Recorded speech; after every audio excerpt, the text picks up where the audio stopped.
Good evening once again, ladies and gentlemen. I'd like to invite you to stand with me as we begin this evening's town hall meeting. We begin with prayers, followed by the national anthem of Grenada.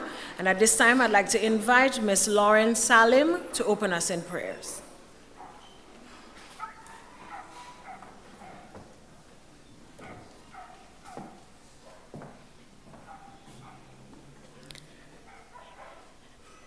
Heavenly Father, we thank you for bringing us together today as a community united with shared purpose and concern for the well-being of our people. Lord, we invite your presence into this town hall meeting. Guide our discussions as we consider plans for the new hospital project. Grant wisdom to our leaders, planners, and all those involved in decision-making.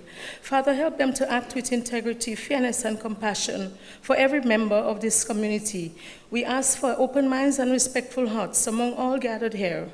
Let us, with every one voice, hear and listen, understand, and may our conversations be filled with patience, unity, and guidance as we desire progress. Father, we pray that this project will bring healing, hope, and improved care to all who depend on it. May it stand as a place of comfort, restoration, and life for generations to come. Lord God, bless this meeting, bless this community, and bless the work ahead. In your holy name we pray. Amen. Thank you, Salim. And now we remain standing for the national anthem of Grenada.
Thank you. You may have your seats.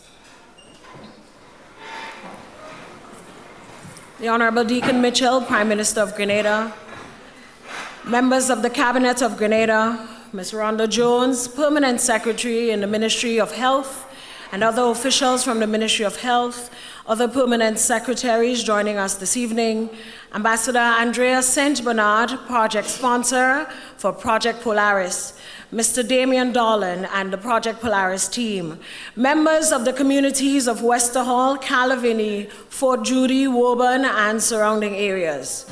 Good evening, Grenada, Carriacou, and Petit Martinique, both at home and in the diaspora. On behalf of the Government of Grenada, welcome to this evening's town hall meeting focused on Grenada's healthcare transformation. Tonight's engagement is about vision, purpose, and people. It is about where we are going, and how healthcare becomes the foundation of national development. The Government of Grenada has articulated a bold and transformative vision for the future of our nation. The vision to transform healthcare in the Caribbean for the benefit of all and to establish Grenada as the medical capital of the OECS. This vision recognizes that health is more than hospitals and clinics. It is about building a medical ecosystem, one that supports prevention, innovation, education, investment, and opportunity. But even more importantly, this vision sees health as a catalyst for a healthy economy. The Government of Grenada is clear that any vision for the future must begin with our people. A strong healthcare system is not only about treatment, it is about dignity, access, resilience, and national productivity. The principle is simple, yet powerful. Healthy citizens create productive citizens. Productive citizens drive economic growth. This is why healthcare is being thrust to the forefront of Grenada's holistic development strategy. This evening, we will hear directly from the nation's leadership about this transformation, from policy and vision to infrastructure and implementation. Ladies and gentlemen, it is therefore my distinct honor to introduce a leader who is committed to people-centered governance, sustainable development, and a future-ready Grenada. Please join me in welcoming the Honorable Deacon Mitchell, Prime Minister of Grenada, who will speak on Grenada's healthcare transformation.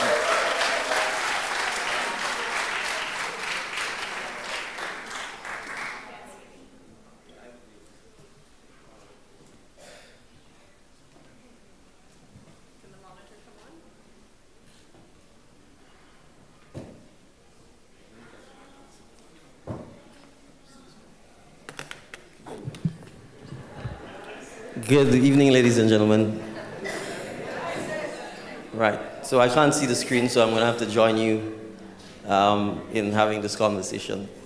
Thank you, everyone, for coming. It's a packed house, so I'm happy that we have a full house, and that shows the importance of healthcare and I think how much we value it, and so I'm happy to be here with all of you. I want to acknowledge the cabinet ministers who are present with us here at the head table. I also wish to apologize for the absence of the Minister of Health. He's unavoidably not available to join us this evening, so I'm actually stepping in or standing in for him. I want to recognize P.S. Rhonda Jones, the Permanent Secretary in the Ministry of Health, and other senior government health officials who are here with us, some of them in the audience, as well as the other permanent secretaries and other senior government officials who are here with us this evening. And then finally, the Project Polaris team, led by Ms. Andrea St. Bernard, Mr. Damian Dolan, and Deputy Permanent Secretary, Ms. Chevron Britton, who is the Deputy Permanent Secretary in the Ministry of Finance. So the slide starts with your health matters. And I want to start back a little bit. In 2024, Grenada observed its 50th anniversary of independence. And when we did so, we articulated Vision 75. And Vision 75 talked about 5 key pillars for transforming Grenada by, I would use the word, the year 2050, 25 years after we would have marked our 50th anniversary of independence. And one of the key pillars is healthcare. So if we can get the screen back up, please, I'd appreciate it. And that's why we start off by saying healthcare matters. And you heard in the introductory remarks from the press secretary that a healthy nation is a productive nation. Can we go to the next slide? It's not connected to my computer, so, right. Who's controlling this one? I want the audience to be with me. Okay, can I have thank you. Right. So the healthcare transformation, and what is the little picture on your right, if you can see it, and for those in the back, that is the concept of what the new hospital may look like, and I will not speak much on it because we have the team from Project Polaris to do so. But if we go from number 5, it talks about building a modern hospital for the future. Now, a modern hospital has been talked about forever in Grenada. And we are here to say, if you drove by the Calavini stretch, it is happening. There is no if, buts, or perhaps. We are going to make sure that it happens. But I'm not here to talk about that. That's for the Project Polaris team. I will speak a little bit on the other 4 areas. And the number 1 talks about improving health services now. And on future slides, I will speak about this. And I think it's important for us to emphasize that from the onset of this administration getting into office, we recognize that one of the key issues we need to address in healthcare is, in fact, human capacity. So many of you may have already forgotten, but I wish to remind you that we were losing our nurses, to use a medical term, they were hemorrhaging. They were leaving the island en masse. Our doctors were leaving en masse. And despite the fiscal constraint, this administration undertook to pay doctors an extra $1,000 a month, every month, and we've done so from the time we implemented this, and we are still doing so. So doctors, from the time this administration got into office, have been paid $12,000 per year extra every year. Nurses have been paid $500 per month every month. Now, we appreciate it's probably not what they deserve. We appreciate it not what they would like, but it was a demonstration of good faith and a demonstration to say to them, we appreciate the challenges that you are facing, and we at least wanted to demonstrate our willingness to meet them halfway.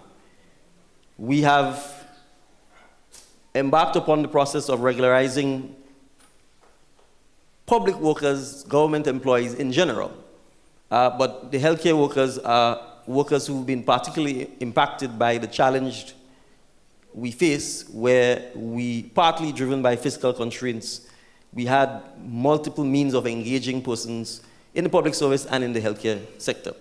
And so we are regularizing and will support the healthcare workforce. And this is important. This is a process.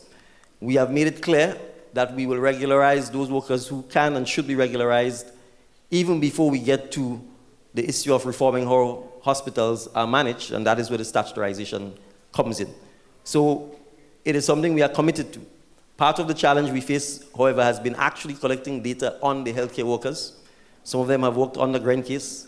Some of them have worked at the Ministry of Health proper. Some of them are on contracts. Some of them have no instruments, no documentation indicating that they work with the government. Subject to correction, I think we employ close to about 1,000 healthcare employees. It's not a small number. And because of the fact that healthcare services have to be delivered not at the botanical gardens, but at hospitals, medical centers, health centers, we've also suffered significantly from the lack of any, I would put it this way, centralized specialist HR management capacities to address the concerns of the healthcare workers. And I'll give an example. I met with some of the junior doctors, particularly the female ones. They were crying. They gave examples of some of them are pregnant. They want to go on sick leave. There was nobody to even respond to their request to go on sick leave. That's the kind of a challenge that they were operating on. That's the kind of a system we met, and that is a system we are seeking to fix. So part of it is ensuring, because there's been a lot of talk about the infrastructure, and yes, we will talk about that, building a new hospital, the upgrade of the medical facilities, etc. But we are acutely aware that you can have fantastic medical services under a tent, as many of us had to experience after Hurricane Beryl. So we know it is not just about physical infrastructure, but it is particularly about building and taking care of our human capacity. So regularizing and supporting the healthcare workforce is a key priority for us, because if we don't do that, we will not be able to improve the healthcare services now that we wish to go on. Another key area of reform would be reforming how hospitals are managed. And in a nutshell, that means statutorizing, to start, the general hospital. We will decide as we go along whether, if it works out successfully, we statutorize the entire healthcare service. And in a nutshell, we have done so before. The water supply in Grenada is statutorized. Water is not provided by a government department, it is provided by a statutory body, NOASA. Right? Most of the specialist services in Grenada, the Ports Authority, the airports, they are provided on a statutory regime. So this is not something to be feared, it is not something to be worried about. Protecting access through national health insurance, that's the third one. And this is important because, in a nutshell, healthcare in Grenada is free, meaning it is funded by the taxpayers. Thank you. The challenge with this system, it means freeness isn't always equity. Because many of us can pay for healthcare. Many of us leave the country and pay for healthcare outside of the country, even routine healthcare like a medical checkup. But the system we have where the taxpayers' dollars, through a central budget at the Ministry of Health, pays for healthcare, is giving all of us collectively less than ideal healthcare. So if we do not have a financing mechanism to fund healthcare outside of just taxpayers' dollars, no matter what we say, no matter how much governments we blame, the system will not change. Medical care is expensive. And we actually do have an aging population in Grenada. And people are actually living longer, which means they will need more medical and health care. And it has to be financed. And so the way we hope to do it is through a national health insurance scheme. We insure our lives. When we die, we leave life insurance for people behind to fight up over the money. We insure our cars to drive on the road. We insure our homes. So the most precious thing we have is, in fact, our life. So ensuring our health should be something that, frankly, becomes commonplace. And we have a lot of private health insurance. We have group health insurance for many companies. But even now, I have a surgical card. If I went to the hospital and I was attended to and I wanted to use my surgical card, there's no mechanism at the hospital to do it. So even if I wanted to pay, we are not collecting the money. If a tourist broke their leg and went to the general hospital, they would be put in a cast and sent away for free, even if they had a credit card or they had travel insurance. So we have to be able to ensure that through the insurance mechanism that we can actually, for those who can afford to pay, those who want to pay, and through the national health insurance, that we can actually finance the health care that we deserve. So that is part of the reason why national health insurance is a critical piece. So why do we need to transform the healthcare? I'm preaching to the converted because I'm sure all of us know why. But just in case, aging infrastructure not built for modern care. The hospital site is fantastic. It's a beautiful location. It is highly inaccessible. It is both highly inaccessible by vehicular traffic and it is highly inaccessible by foot traffic. And it is a bottleneck. And driving up there is dangerous. There is no parking whatsoever. Right? It has been a, extension and extension and extension. So in many instances, it lacks cohesiveness. There would not have been an internal macroeconomic plan, and in many instances, it challenges the way in which the healthcare is delivered. So we have aging infrastructure, certainly at many of our hospitals. We are addressing this, obviously, at our primary healthcare facilities. I'm going to list out several of them that are due for renovation, where bids are being looked at, where scopes of work have been done, et cetera, et cetera. So we will be doing significant upgrades on the primary health and medical stations. Overcrowding, inefficiencies, limited specialist services, long wait times, workforce shortages, weak systems, weak procedures, and little or no data, and still a heavily paper-based recording system. So those are just some of the challenges we face. This is a now or never moment. If we don't do what we are required to do now, we will not be doing justice to the next generation of Grenadians. This nation is 52 years old, and they say around the 50s you start having all kinds of health issues. So as a nation, if we do not act now to make sure that over the next 25 years, we have the capacity to take care of ourselves literally, we will be in a lot of trouble. So there is no time, the talking, we've talked, we've missed opportunities in the past. We have to be able to address it now. As I said, I'm standing in for the Minister of Health, so I'm not sure if I'm doing him justice. But this is just a snapshot of some of the things that have been happening in terms of improving care now. Radiology hours have been extended. You have faster diagnosis. The pharmacy is now open from 7 a.m. to 7 p.m. There are more doctors in our communities. Dental services, and I want to stay on this one for a little bit, has been restored nationwide. I'm told that there is now a full-fledged dental chair in each parish or district in Grenada, and I think the Ministry of Health and the team therefore deserves a round of applause for this. And I want to stick here a little bit on dental care, because dental care is one thing that is completely, poor dental care, I should put it this way, is something that is completely preventable and completely within our power to change.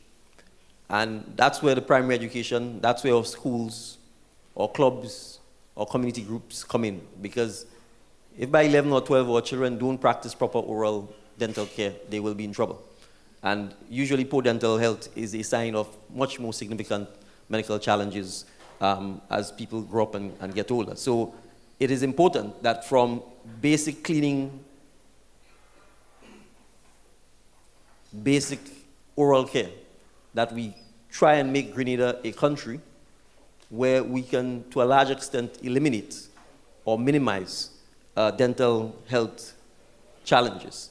Laboratory upgrades are taking place and they're on the way. Community health. Medical stations are being upgraded nationwide. The P.T. Martinique medical station will soon be reopening, and there's extensive expansions and renovations going on. And I just want to list some of the medical stations in case I'm accused of not actually providing the facts, so I will provide the list that the minister supplied me with, if I can find it.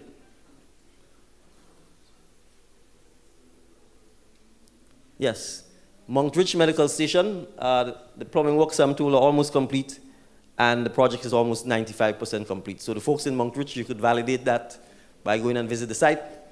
The Grand Roy Medical Station, the evaluation reports are being finalized, and we expect that before the end of March, a contract should be signed for the upgrade and renovation. The Woburn Medical Station, bids have been submitted, and they are currently being evaluated. We anticipate that April, we should potentially have a contractor selected. The Mount Carmel Medical Station, bids have also been submitted, and they are being evaluated, and we hope by April a contractor can be selected. One close to me, the Penmotor Medical Station, the designs for the extension are currently being developed, and the scope of works for the existing structure is being finalized. We have P.T. Martinique on the screen, and then we also have bid reports being submitted for the Granborough Health Facility, the River Sally Health Facility, the New Hampshire facility, and I wouldn't forget the Budge Grove Medical Station. So if I'm counting, that's 3 plus 5, I think that's almost 8 medical stations that we are looking to upgrade. So we are also focusing critically on the community medical stations as well. Digital health. Currently, we have real-time disease tracking taking place, and we are beginning to have a digital civil registry so that we can actually file records and data electronically. And at the hospital currently, the digitization of medical records is already taking place and on the way. Statutorization.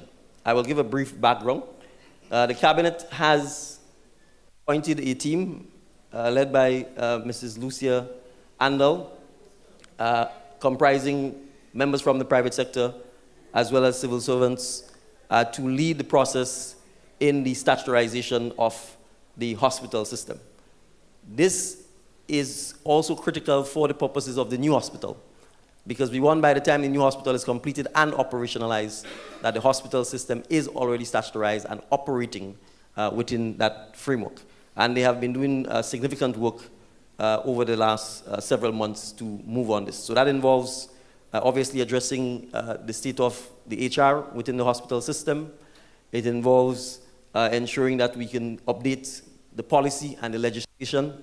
The team will, in fact, be consulting with the wider public, so everyone will get the chance to have their 2 cents and to give their views and opinions on the matter before we get to a point where the legislation is amended, before we get to the point where the policy is finalized. But there are some basic critical reasons for us wanting to statutorize. I go back to the money. We need to be in a position where persons who can pay. We need to be in a position where persons who have insurance can use their insurance. And the statutorization is one sure way of ensuring that can happen. All right? So that's one critical thing. A second issue is hiring with public service is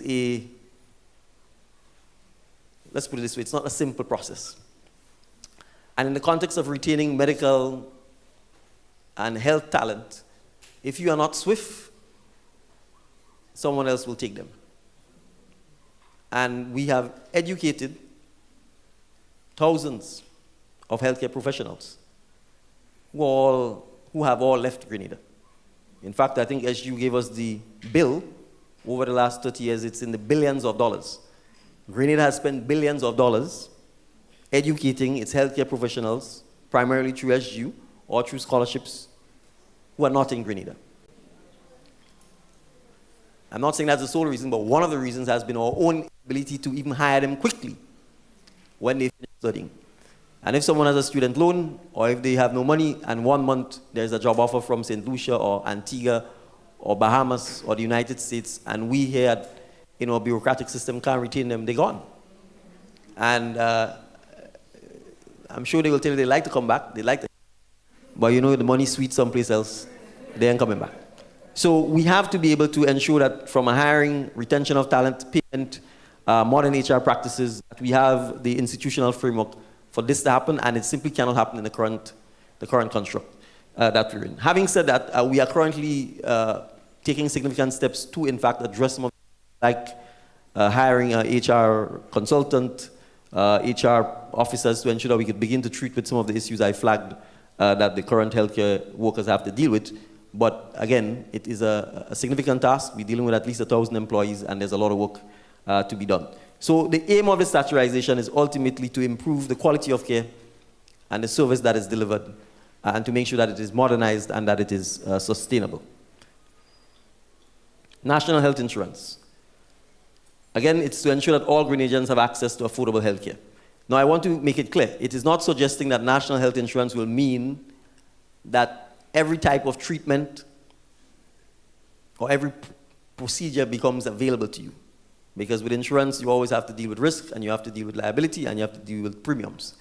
But we want to be able to ensure that there is a basic grouping of services that Grenadians can access and can pay for without having to leave the island all the time.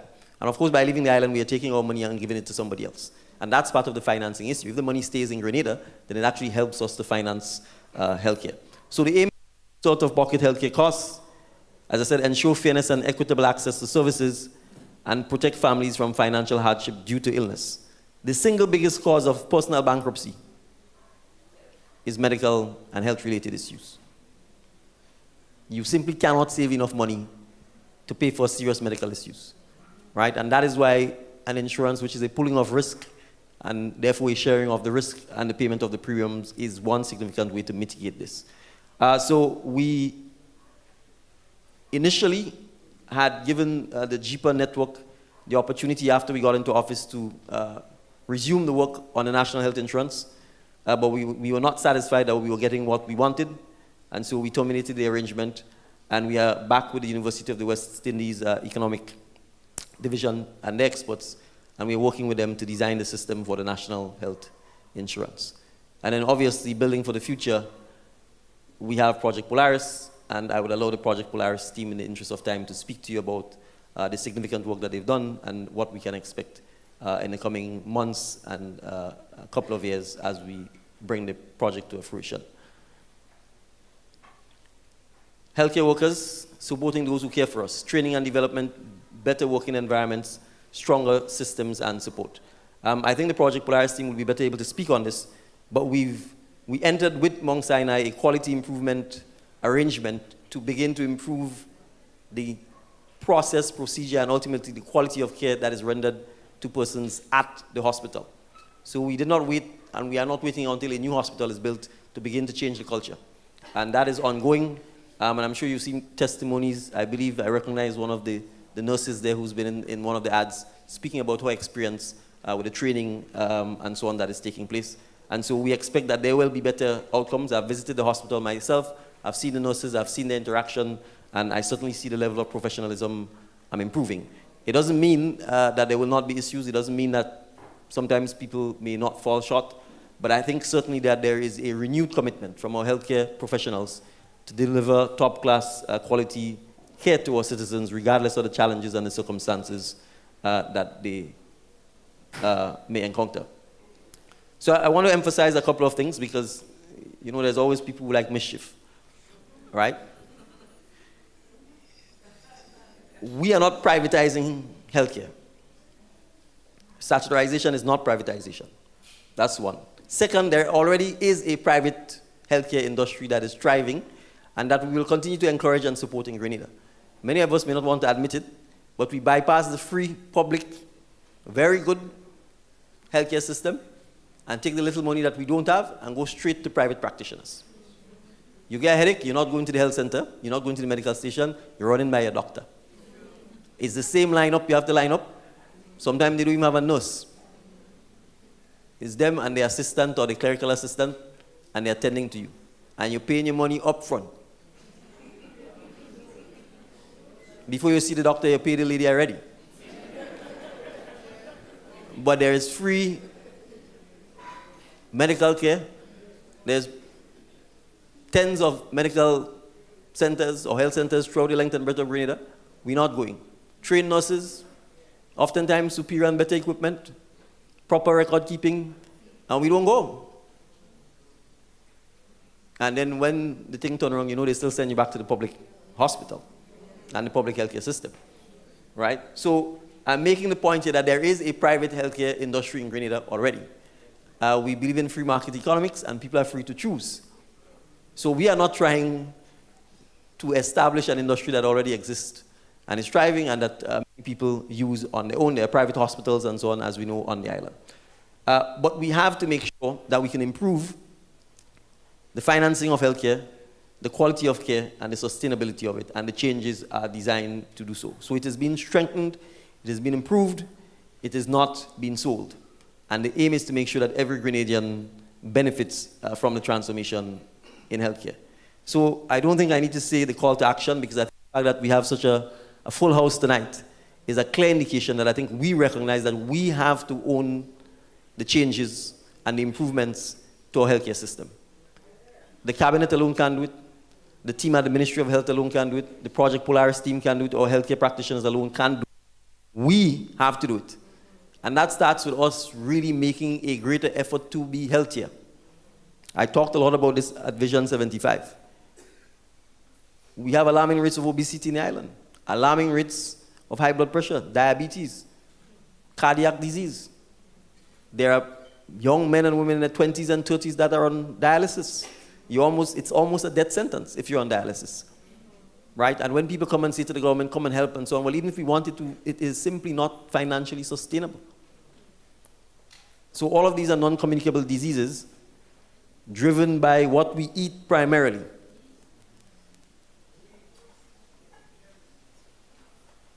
So what's sweet in the goat mouth is actually leading to it is actually leading to the challenges that we have in healthcare. So we have to own this. We have to own this if we are going to, because there's demand and supply, right? If we take care of ourselves, there's actually less demand for healthcare services, which means we can actually improve the quality of the healthcare services. We can pay our doctors and nurses and allied healthcare professionals better. So we want you to stay informed. We want you to engage in the process. We want you to ask questions. So when the statutory transition team comes around, we want to see the full house as we have here tonight, so that you can engage, you can share your views, you can share your thoughts, you can assure your brothers and sisters, aunts, uncles, parents who are healthcare professionals that this is not some attempt to not pay you, this is not some attempt to fire you, this is in fact an attempt to sustain your employment, give you better terms and conditions of work, while at the same time ensuring that you can help us improve the overall quality of healthcare in Grenada, Carriacou, and Petit Martinique. So the goal of being the premier healthcare capital within the OECS is our goal. And we believe that we have an obligation to not just improve healthcare, but to transform it, so that ultimately every Grenadian can live with dignity, security, and confidence in the care they receive. On Tuesday, on DMs with PM, a young lady called. She's in Colombia with her son. He has leukemia, and she's saying she's running out of money. That's the reality, right? And we know the stories all too well. We see the big trucks going around. We see the attempts to raise funds from public people to address some of the healthcare issues that people face. So on behalf of the Minister of Health, on behalf of the team at the Ministry of Health, I want to thank you for giving me the opportunity to act in the shoes of the Minister of Health.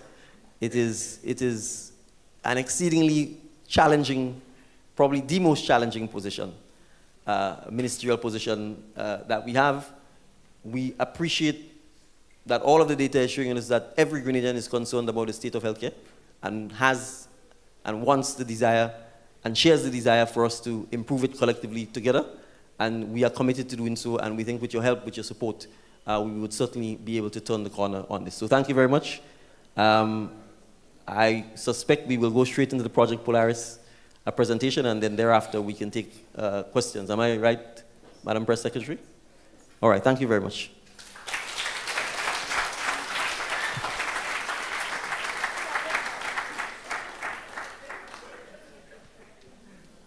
I'm doing introductions? All right, so I will introduce Ms. Andrea St. Bernard, who is the project sponsor for Project Polaris. Let me just explain a little because, again, there's always mischief. So Damien and Ms. Deputy PS Britton, you could probably stand up so I could explain to the public what we've had to do to try and move. So, sorry, come at the center. We want the public to see you all. Come. Right. So I'll ask you to give these three people a round of applause. Thank you. Right. And we probably do owe this explanation to the public, and we probably haven't had the time to do it because we've been trying to get things. But the public service is a very busy place. And oftentimes our permanent secretaries are beaten upon, but they are effectively the chief executive officers of large departments. We just talked about the Ministry of Health, 1,000 employees. That's bigger than probably every company in Grenada right there. That's just one department of government. You could take the same for education and all the teachers and everything. We can take the same for agriculture and fisheries and so on. And just the day-to-day grind consumes the management of the ministries. So recognizing the ambitious targets we were setting in education, in energy, that would give us the best of the private sector and the best of the public sector. So we created what we call a delivery model that allows young, talented, hardworking, passionate Grenadians to serve the country while at the same time ensuring that they do so within the context of the public service. So we've created delivery teams, a project sponsor, a project consultant, and a permanent secretary on assignment to the particular project. And these delivery teams report to a subcommittee of cabinet ministers every month. They don't like it sometimes, but it works because they know they're coming before me and they're coming before ministers, and therefore they can't come in February and say nothing happened between February and March, right? And then that subcommittee reports to the cabinet. And I'm saying this with no apology. If we did not implement this delivery mechanism, and that's why the word is on delivery, implementation, getting things done, we would still be talking about the hospital and nothing would be happening. Now, we've done it for the hospital and we're doing it for other areas, but the hospital has been one that has, in a sense, galloped ahead. So I want to make it clear that this team is doing an enormous amount of work. It is exceedingly difficult to get anybody to give a small country like Grenada money to do long-term social impact development. And they've been able to raise thus far $185 million towards the hospital.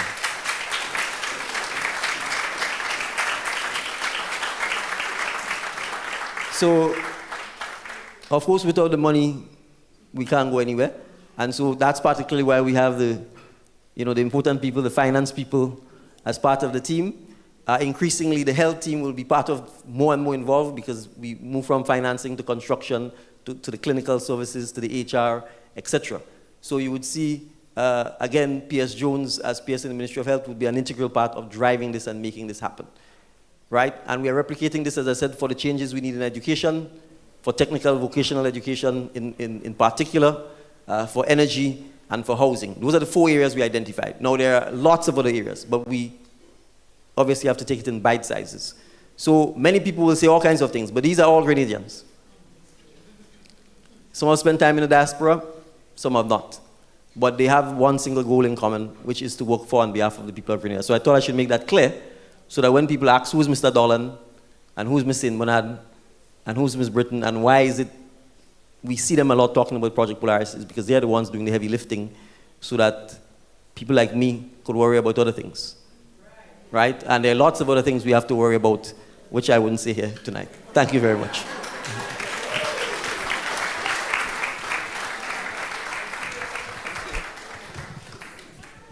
Thank you very much, Prime Minister, for the introduction. Standing on protocols established, but I do want to especially thank the Project Polaris team that was also just introduced. So I am Andrea St. Bernard, and I am going to speak to you specifically about Project Polaris, and we've heard the context in which it sits as part of the transformation of healthcare in Grenada. The rendering you're seeing before you, that's where we're going to. So Project Polaris is really about investing in our people. The government is taking a bold step to invest in our people because you deserve a hospital that works for you.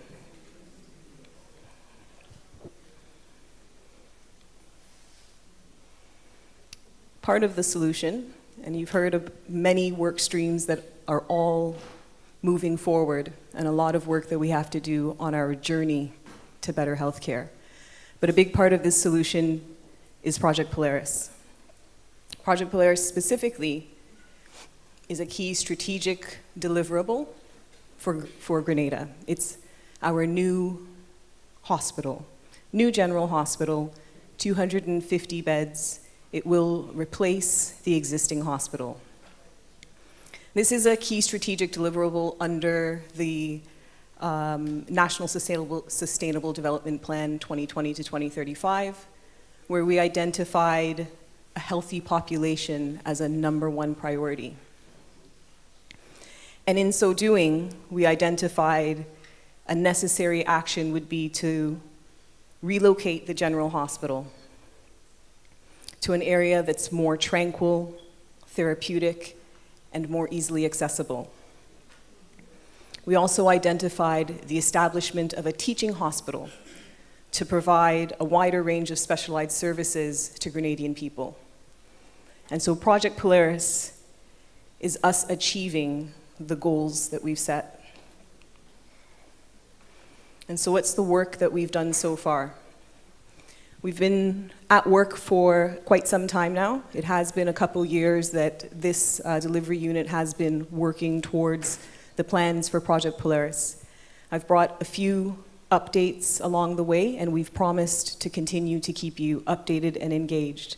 And we're definitely moving forward towards some milestone moments in the development of Project Polaris. You all know that we purchased almost 84 acres, 83.9 acres of land in the Calavini estate. And anyone traveling up the eastern Main can certainly identify it now that activity has started. It's quite a beautiful site, a large piece of property, definitely a significant and positive step forward that the government took late in 2023. We then spent all of 2024, 2025 working on plans, engaging with strategic partners that would help us to formulate the plans that we need to be able to move forward with such an ambitious project. We brought news to you about a year ago of a long-term collaboration and license agreement that we entered into with Mount Sinai after we had gone through an extensive process to identify the best strategic partner to help guide us and walk with us along our journey to excellent healthcare. As we embarked on the journey to find our long-term strategic partner, we also recognized that we needed help and we needed to start work now on the service delivery at our general hospital and not just focus on the hospital that we would eventually build. And so Mount Sinai also began an engagement at the existing hospital, which went on for the better part of 2025 and continued into 2026 to do quality and service improvement work. And when I say they are not doing it. They are providing strong consultation and advice based on their deep bench of experienced professionals. But the heavy lifting is really happening through the hospital management team, who are, as the Prime Minister mentioned, working with a renewed vigor to see quality of service improve. And we've seen some significant improvements there. We've also been working on our master site plan, and we'll give you some of the details about that. So we have a master site plan now that takes into account the full 84 acres. It's very important that the government purchase the large area and not just the footprint of the hospital, because it's important that we understand the environment that we're building this very important asset, and that we take all necessary action to mitigate against climate concerns, make sure that we have the most climate resilient asset that will continue to serve us for the next 50 years and beyond. And as the Prime Minister also mentioned, more recent highlight of work done so far, we have secured a significant amount of the budget to do the construction of the hospital. The quality improvement at the General Hospital is worth a quick moment. As I said, that work has been ongoing throughout most of 2025. It continued into 2026. You've seen, I think, some highlights of the work going on there, but it is a very significant initiative, engagement, and work stream that is ongoing. And so it's important to understand we're working from both ends, and we are seeing the improvements already with the quality of service, upskilling, creation of standard operating procedures, updating of policies. The hospital management team and staff have been very hard at work.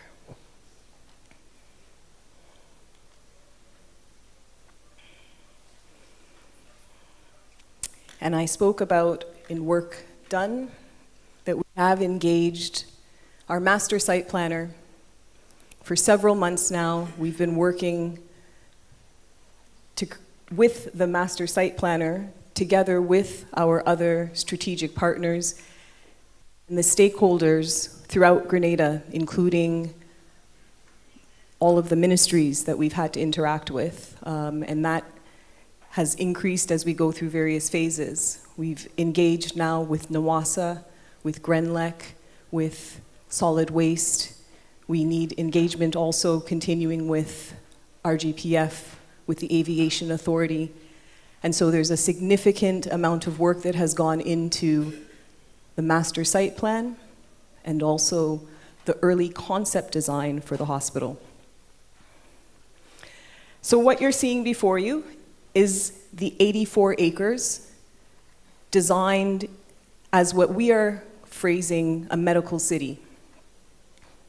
The medical city, we're calling it a medical city because the cornerstone of the medical city is the new 250-bed, smart, climate-resilient General Hospital. This is the General Hospital in this area here. And what you're seeing here is the eastern main.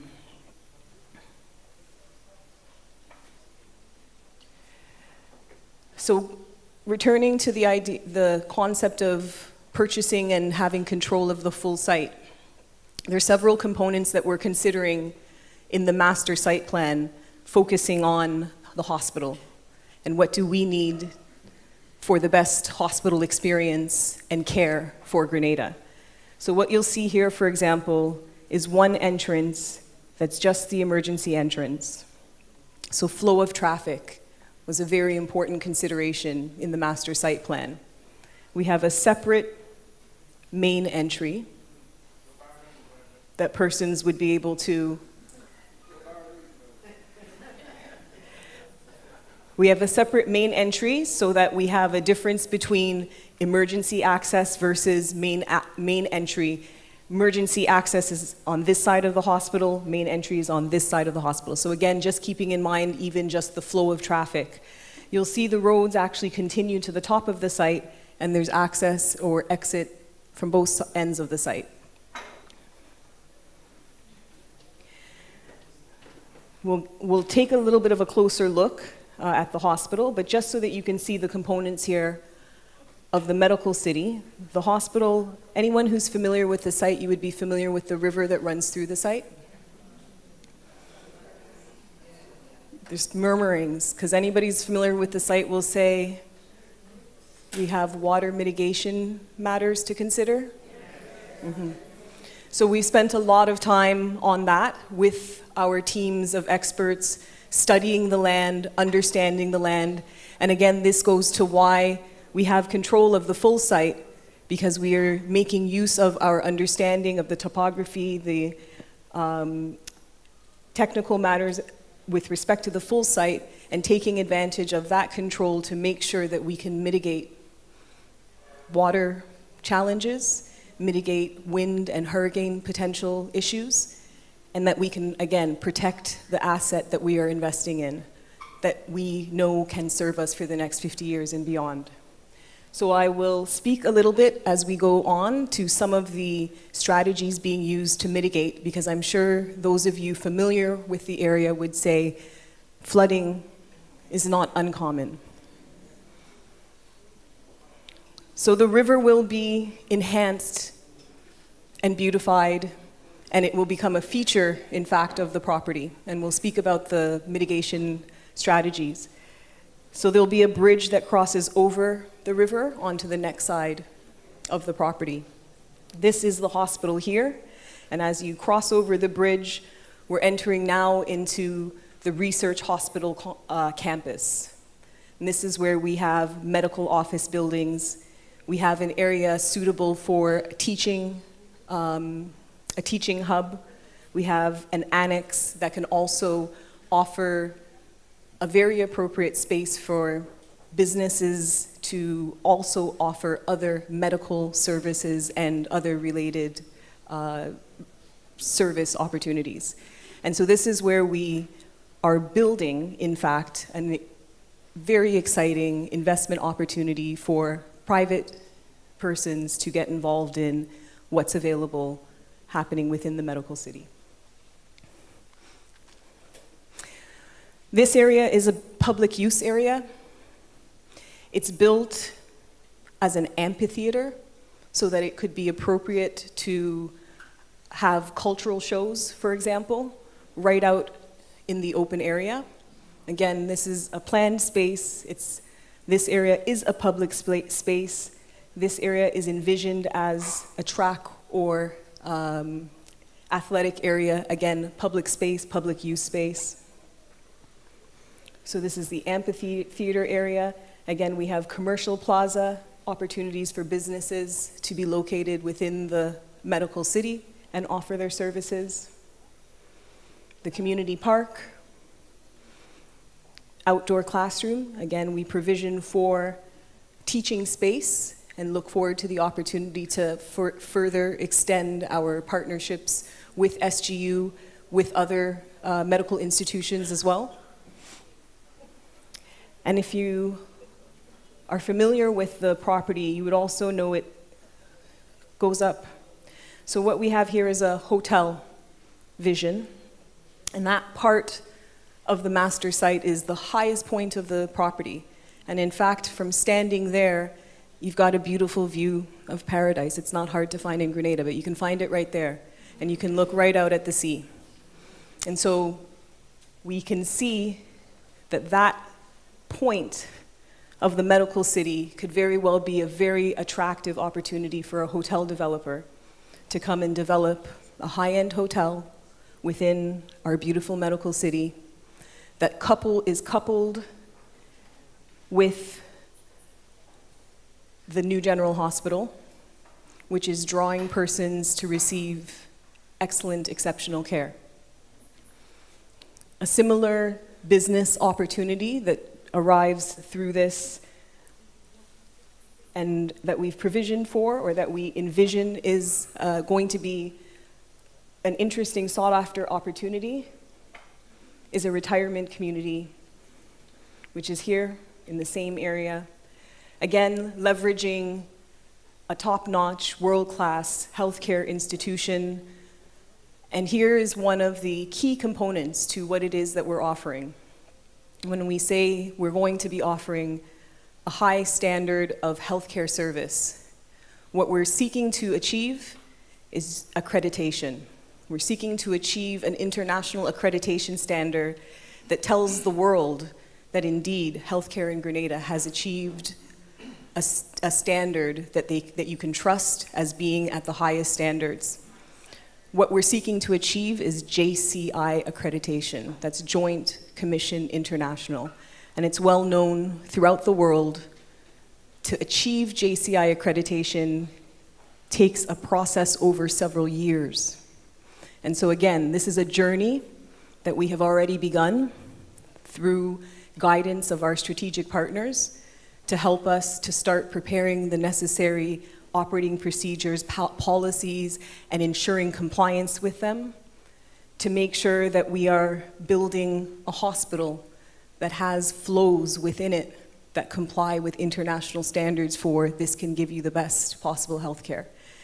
And so we know that we have a clear goal ahead of us to offer and to deliver excellent healthcare in Grenada, and we have concrete plans of what it is that we're seeking to achieve. So this is just a look again at the medical city. There it is in rendering. And this is the hospital here. This is parking. We have parking now.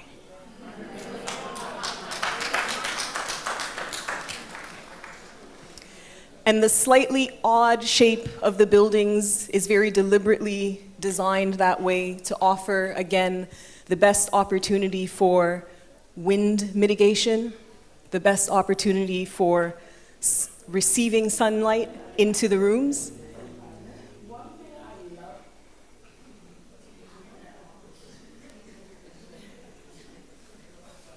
All of these are windows into all of the rooms.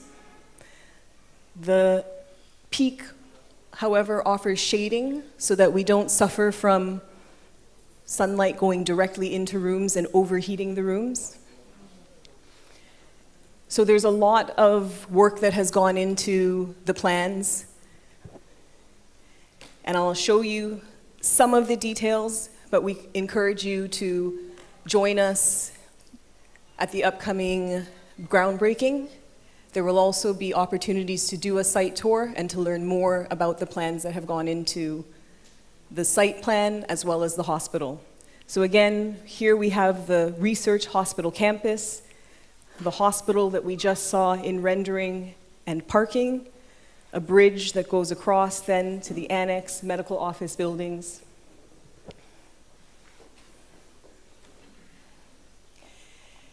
And this is the hospital, the elements of the hospital. So the funny shape that we were seeing, these are the stacks. So this is level 1, level 2, level 3, 4, 5, and 6. So we're looking at 6 levels, but in that dispensation that you were seeing, and those are the H shapes here. So what we've done up to this point is called the concept design. It started with a clinical service plan, which was essentially a plan that says, what are all the clinical services that we have to be able to deliver to offer the best healthcare in Grenada? That document circulated through the hospital management team so that they made sure that we didn't miss any pieces. What are the services that we have to be able to deliver? We would have then shared that document with our international strategic partners to get the benefit of any upgrades that we can look forward to.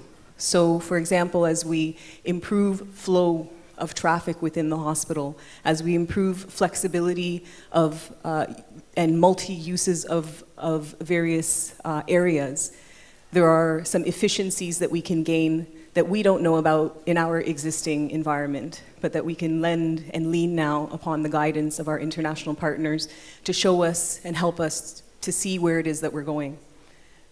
That plan then went into our architect design team, Perkins and Will. They would have then spent several months working with our team and working with the hospital team, working with Mount Sinai. SGU has been involved, again, all the stakeholders, to go through the iterations and make sure that we have the right components that we need for the best possible product for Grenada. So this is a homegrown product that's getting the best benefit of all international experiences to make sure that we end up with a product that we will be proud of.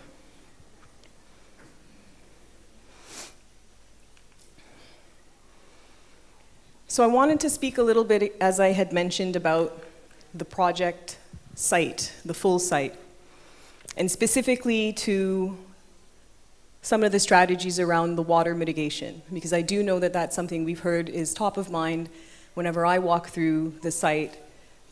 Persons have made mention and made sure to remind me that we have flooding issues on a regular annual basis. And so we've taken that into consideration, and we have, with our partners, strategic partners, architects, and local experts, come up with strategies to mitigate the water challenges. And the first one is a river setback, so that within this dotted red line, there would never be any development. There's never going to be development in there. So that's a 10-meter river setback, a strict non-development zone. And that's not an uncommon, again, we're now meeting known international standards for mitigation of these problems. We would have the riparian zone protection, so we know we're going to have some vegetation in there that's going to help hold the ground and mitigate against erosion. We have, again, the erosion control and sustainability. So just that setback begins the strategy for water mitigation. And then, in fact, we build in a flooding section. And we provision that to a 100-year storm line. So looking at all the data, the highest possible flood in 100 years. And we've mitigated against that. And so what you see is the river as it exists, and essentially a grading, and this again is happening within that 10-meter area of no development, but there's a natural grading that allows for the spillover of the river without running off on the rest of the property and threatening the integrity of our infrastructure. And so through this strategy throughout, we can, I didn't say drainage, there's definitely drainage that would be a part of the strategy. So provisioning the river in such a way, again, that we can actually enhance it, we can take advantage of the beauty of the river, but we don't have to be afraid that when the rains come, it's going to overflow. We've provisioned for that, we've built in some overflow space. So this is looking at a timeline for Project Polaris overall. As we mentioned, we have been working already for quite some time. So 2024, 2025, a lot of planning, feasibility studies, environmental social impact assessment, and stakeholder engagement has been ongoing. 2025, we spent a lot of time seeking and selecting strategic partners to continue to walk the journey with us. So we have Mount Sinai, we have the site planner and architect Perkins and Will, we have Deloitte, who has worked with us on our business plans, our medical tourism plans. Our next key strategic partner will be the major contractor, and we would have the major contractor on board in the coming months. So here's where we are, groundbreaking. And so what happens immediately after groundbreaking? It's more work. We have early works that have to be done. And so immediately after groundbreaking, we would move into some more geotechnical, geophysical testing that needs to be done. We would continue the site clearance. We would continue with site security. We would also need to, this is a large project, and so we would also need to build a camp for the construction. And so the provisioning of the site to have it ready to start main works will be happening over the next 5 to 6 months. And then we have hospital operations by 2029.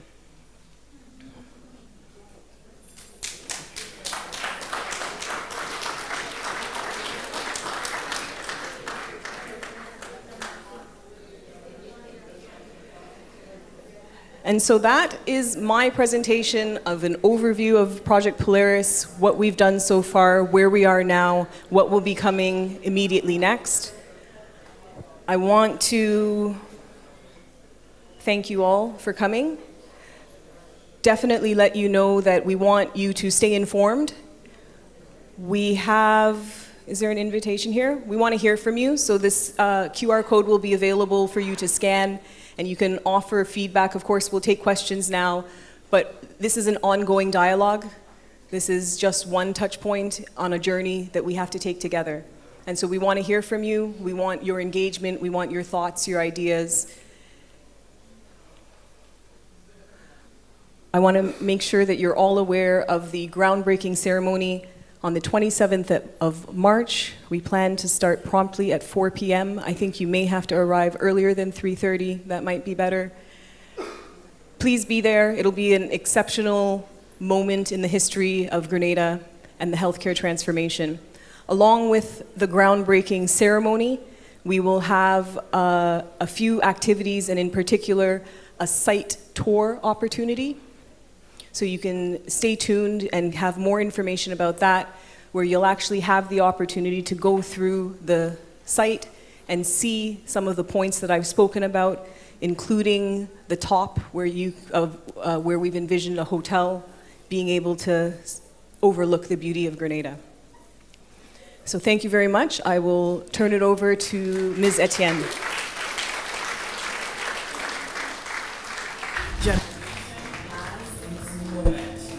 A moment when a nation decides to build something greater for its people, for its future. For Grenada, that moment is now.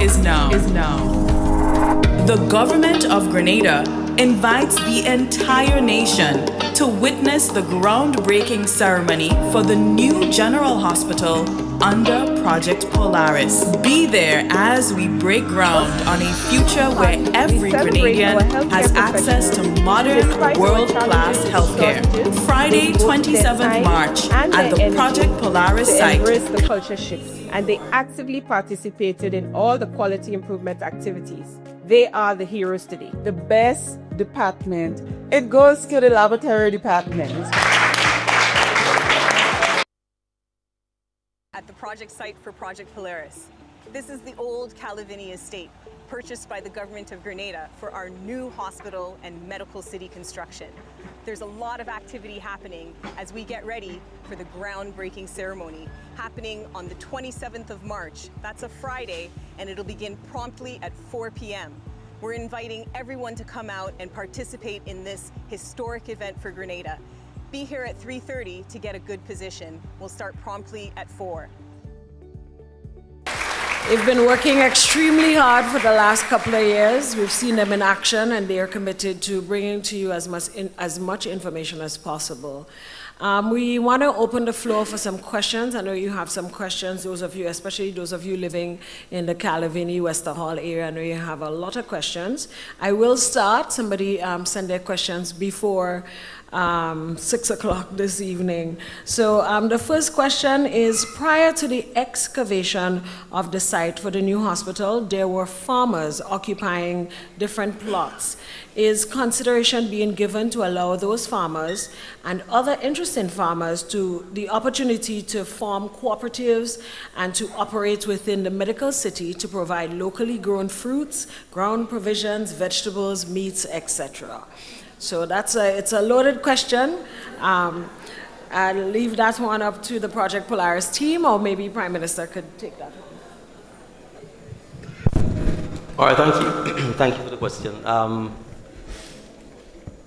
So that's probably a short-term and a long-term response. The short-term response is that the farmers will have to be relocated, simply because the areas where they're farming is actually the construction area. Most, if not all of them, have already begun the process of the relocation. I should point out that a lot of them were actually occupying the land with no consent, let's put it this way. But in the context of the overall development and when the hospital is built and functioning, I certainly think we would want to make it as eco-friendly, as pro-food sustainability as possible. So I certainly think there will be opportunities for that to happen. I'm subject to correction, but I think the hospital footprint itself will not exceed about 15 acres. Let's say 12 to 15 acres. So obviously we still would have as much as maybe 70 acres of land to treat with. So there certainly will probably be opportunities for some form of potential agriculture as an option within the city or the district. In addition to that, there's 100 acres of land, give or take, behind it, which is Hopeville Estate. And we are probably going to have some discussions with the owner as to opportunities for the government to lease it or maybe acquire it for the purposes of supporting food sustainability as well. So I hope that answers the question. I hope so too. All right, if you have another question, you may proceed to ask at this time. Mics are being provided for you, so those of you with questions, I know we have an overflow of residents outside. We thank you so much for joining us. We might need to expand Westerhall Secondary School, MP. The MP is here, so drop that in your spirit. I know you've been using a lot of quotes, sayings these days. I know, long rope for Maga goat. What you said tonight? Something about sweet in something. Folklore is coming out. So, okay, sorry. Yeah, I was going to say, in the interest of time, because there are two mics in the middle of the walkway, persons who want to ask questions, it may make sense to line up so that we can have the questions flowing and we can get through it as quickly as possible. Go ahead, please. So we do have, one person. Pleasant night. One and all. More or less, I appreciate that at least we know what's going on, although they did break ground already, and we are wondering what was going on there, for those who didn't know. Nevertheless, question number one, I have 3 questions. I would like to know if Grand Case train nurses still. And if they do, right now, presently, do the nurses have to pay for their training? And if that's the case, that's why they have the free choice as to whether to stay here or go back and make their money in some other country.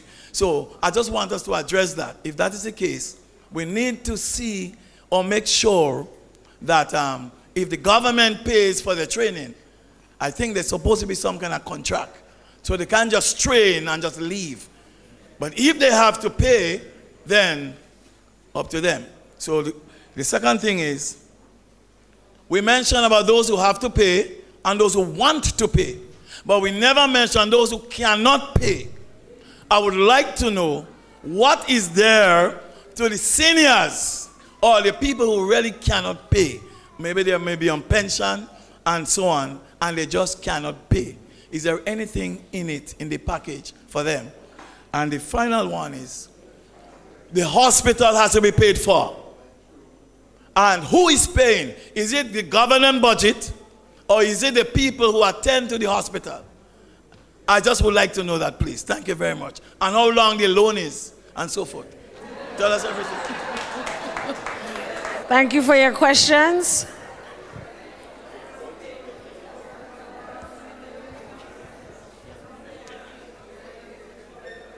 All right, P.S. Jones will respond to some of your questions. Thank you for your question regarding the Grenada workers. At present, we no longer have any staff attached to Grenada. All nurses and allied healthcare providers who were previously under Grenada in an arrangement with the Ministry of Health, they have all since transitioned over to the Ministry of Health. So the last batch of staff transitioned with effect from January 1st, 2026.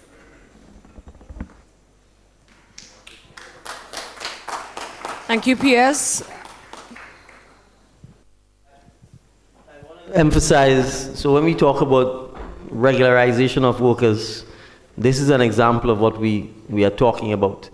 My understanding historically, and bearing in mind I'm not from the public service, was that Grenada's employees, for example, were on one-year contracts and probably had to be renewed every year. Well, I don't need to tell you the challenges that come with such an employment arrangement. And so just to emphasize what the PSS said in case you missed it, there are no more persons working under this arrangement, and they've all been transferred to the Ministry of Health. So I think the team at the Ministry of Health deserve a loud round of applause for that.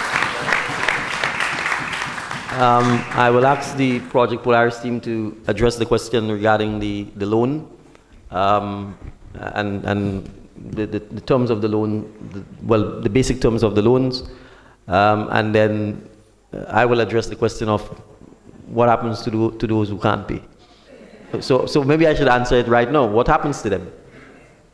Those who can't pay right now, what happens? The system is free. You come to the hospital, and whatever service is available, you get it. All right? There are some services that the state can't provide because we don't have the financing to provide it. So any service that is currently available right now is likely to remain available in the future or the new hospital. But we have to appreciate that with only that type of arrangement, it means many of us will not be able to get any other service at all because we will not be able to recover the financing to do so. So I'll ask, who's taking it, Damien? No, go ahead. So as far as the funds that we have secured for the construction of the hospital, we have a budget of $250 million that we are seeking. The government of Grenada has committed to 25 million of that 250. We have 100 million from the Saudi Fund for Development, and many of you would recall we had 100,000 from the Saudi Fund for Development for a project that's been repurposed to focus now on this priority healthcare transformation. The terms are 25 years at 1.5%, which is quite exceptional. 1.5% of interest, right?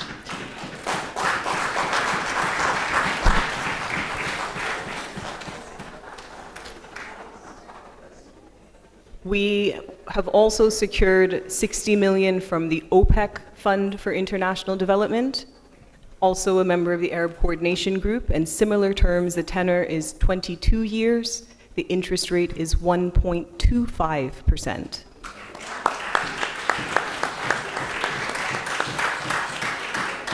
And to cap off the 185 secured, we have 25 from Kuwait Fund for Arab Economic Development, a tenor of 27 years, and an interest rate at 1.5%.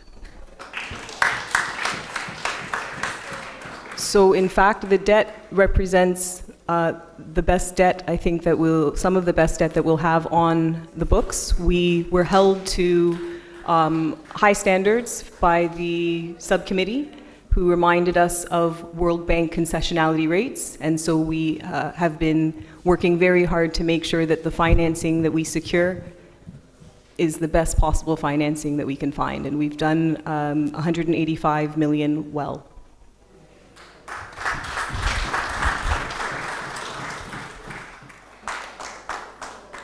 Thank you for the questions and thanks for the responses. We have some questions at the back. You may proceed with your questions. Thank you. My question is a follow-up to that in regards to the 250 million, all of the stakeholders that have involved. What is that revenue stream in terms of the maintenance of the hospital? Building the hospital is one thing, maintaining it so that we can actually have that international top standard service to move forward. So I'm thinking about the revenue streams that you would be thinking about and implementing so that it's not just a beautiful building and it's functional in that purpose. And my second question is regards, you acknowledged the parking. It was hard for me to see that on the design.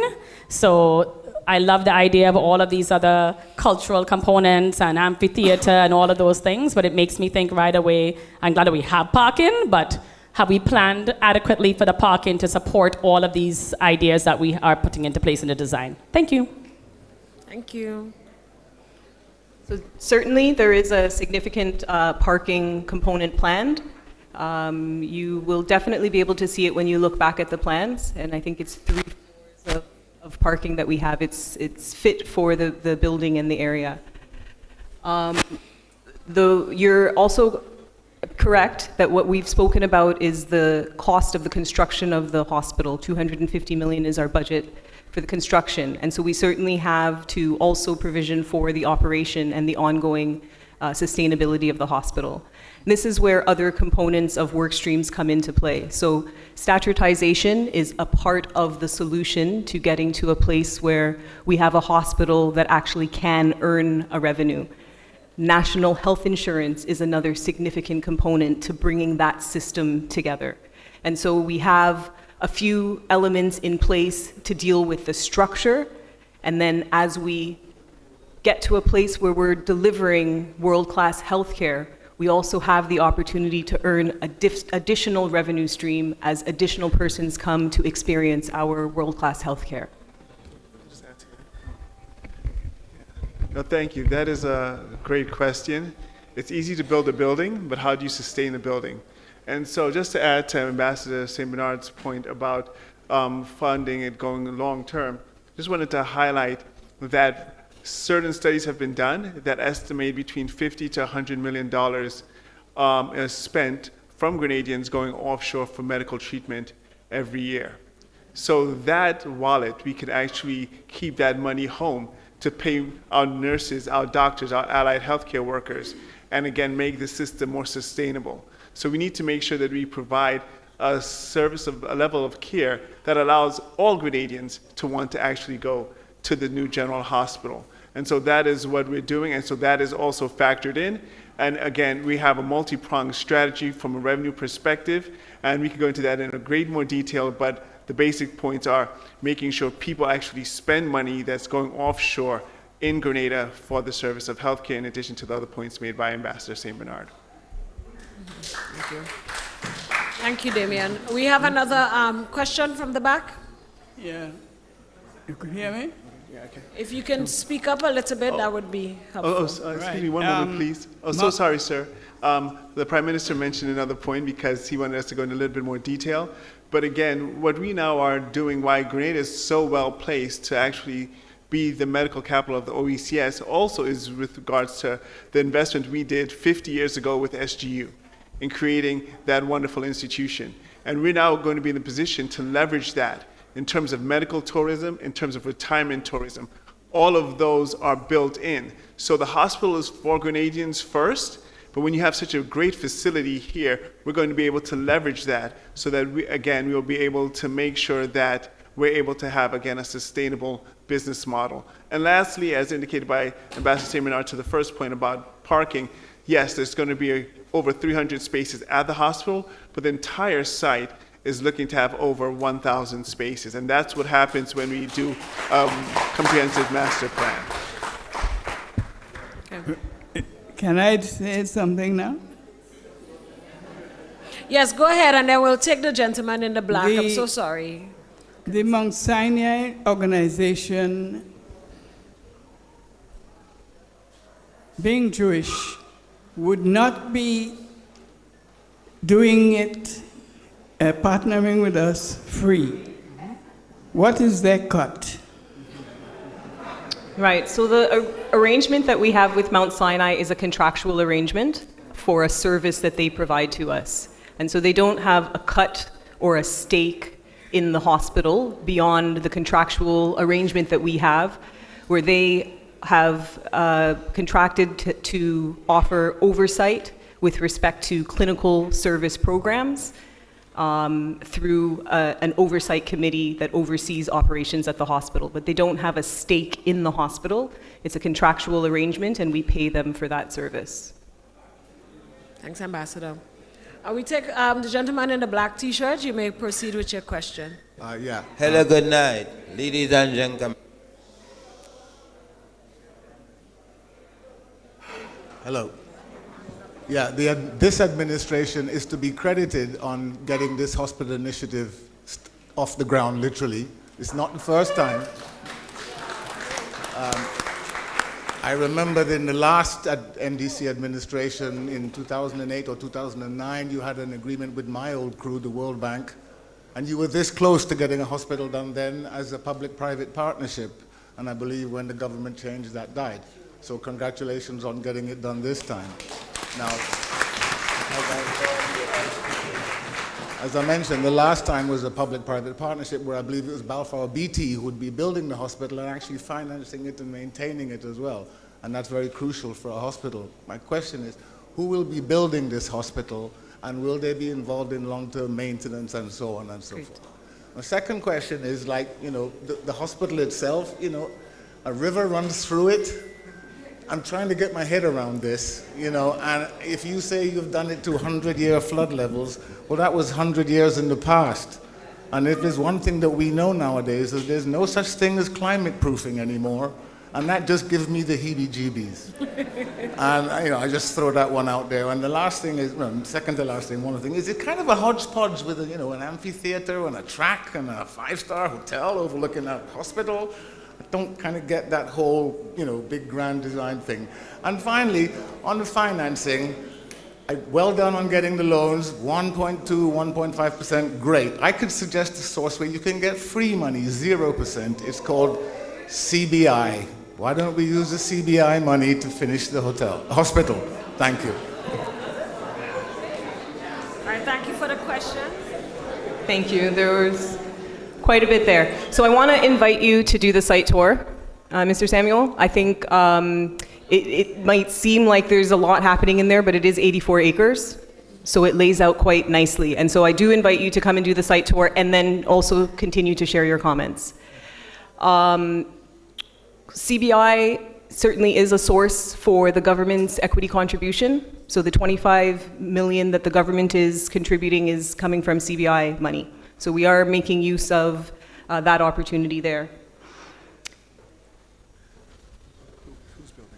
Who's building? That's an excellent question. So the next major strategic partner that we will engage is our, what we call the DBM, design, build, and maintain. And so we're now embarking to finalize that contract, but we absolutely take that point that we don't want to just build a fancy building and we don't know how to maintain it after. So there's two components to that. One is our builder, our contractor, will be on the hook for certain maintenance. The other really important component of that for all of us to pay attention to is we have to train and educate ourselves to operate our hospital.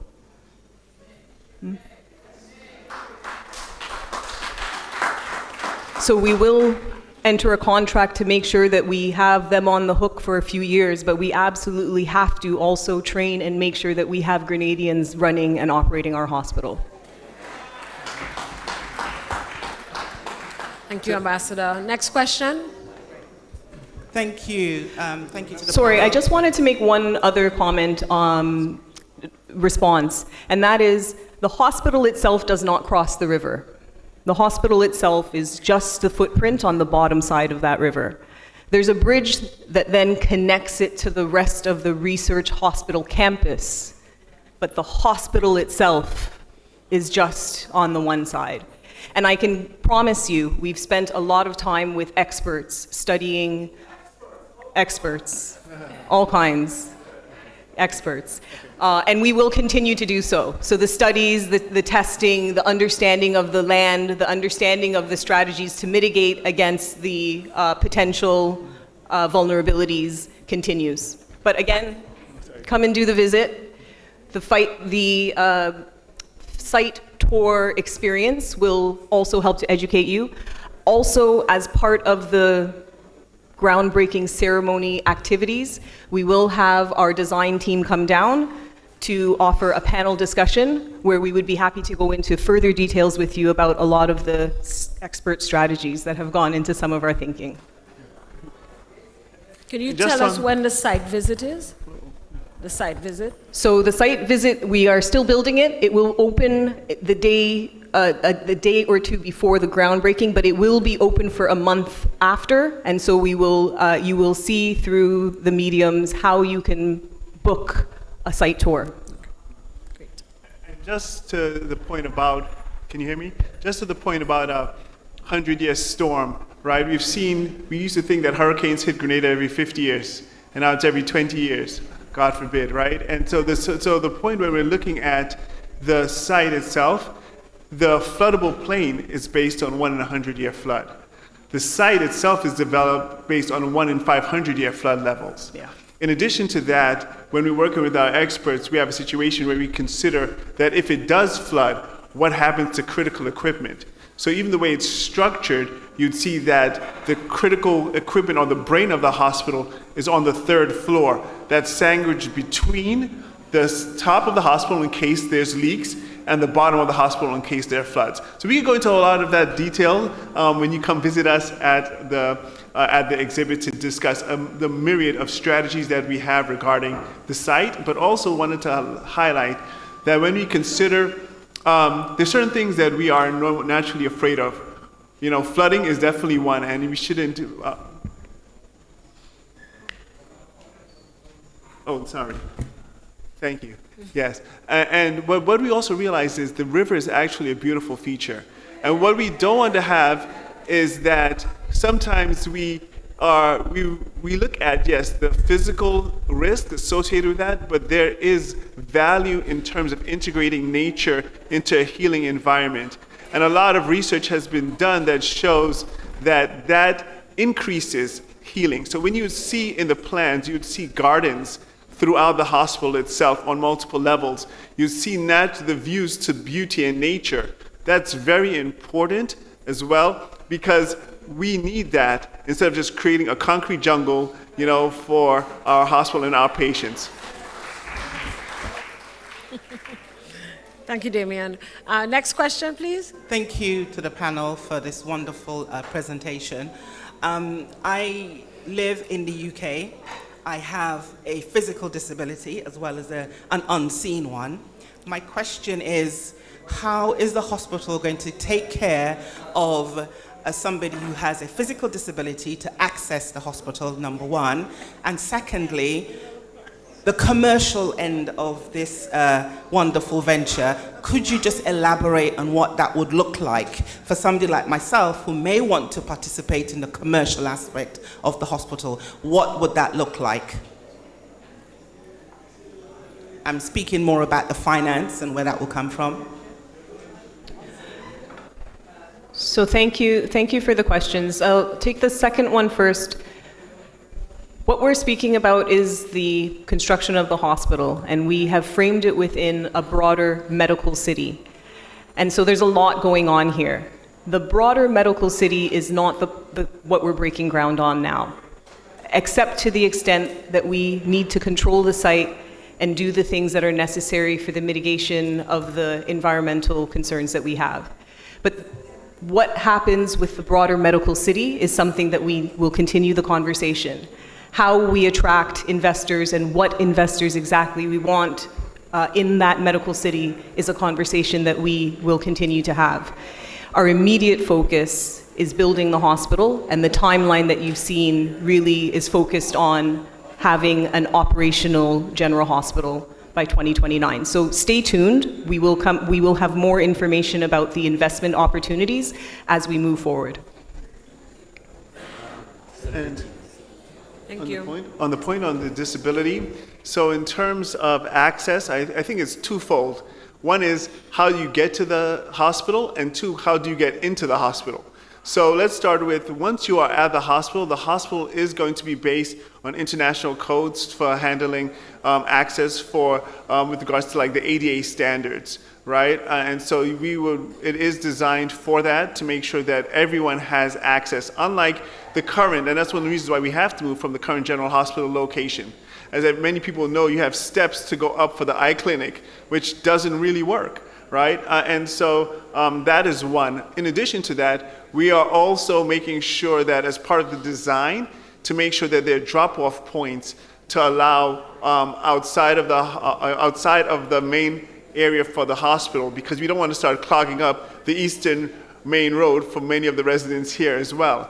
But that is also important to basically allow for access in to the hospital. And we've also looking at creating transportation within the hospital, within the medical city as well. So that is all envisioned to be able to allow for movement, and that's especially important for our seniors as well as those with disabilities, and even for our younger population as they have children to actually maneuver and to get around. So thank you for that question. Great.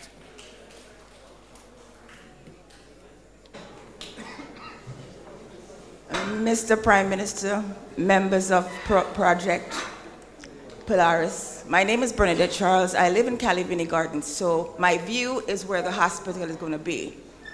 One of my concerns is the traffic that would be along the, because you know the Grenadian roads are very narrow, so traffic, have you made allowances for that? Another question I have is, of course, the finance. So is there a way for Grenadians to participate, financially speaking, as investment into the project? I'm an entrepreneur, so I'm always looking at that situation. Another question is, I'd like to know more about Project Polaris. I spent the last few days looking into what different projects you're involved in, globally speaking, and it's been very interesting. I know that we're moving into a situation where we're dealing with the health of Grenadians. Are you involved in any work concerning melanin, for example? And if you do, how can we find out more about the services you'd be providing for Grenadians? Thank you very much.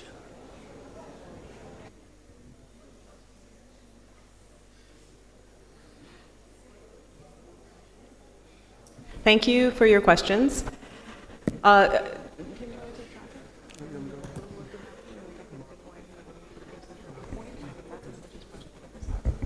All right, so, I mean, the site will contemplate road widening, and I'm told significant lifting of the road itself as part of the flood mitigation measures. If I'm not mistaken, I'm told as much as 3 meters, sorry, which is, what, 9 feet. And it will envisage 2.5 into the hospital that mitigates the free flow of traffic along the main road itself. Luckily, we have, I would say, significant frontage, both in terms of length and a significantly large acreage of land that allows us to move what I would call the dedicated hospital lane into the site itself, so that there's an easy turn into the site without interfering the flow of traffic, and most likely on exiting the site as well, there probably will be some sort of a bypass that allows you to get back onto the right lane without traffic that is in the left lane flowing up to stop. So that's part of the design and infrastructure transportation plan that has to be dealt with as well. Additionally, we anticipate that certainly some of the internal road networking within the site will lead back onto the Hopevale Estate Road. That would also allow persons to be able to access the site, not from the main road, but from a lot of the byroads that come from the Hopevale side as well. So we anticipate that the traffic management will also include that.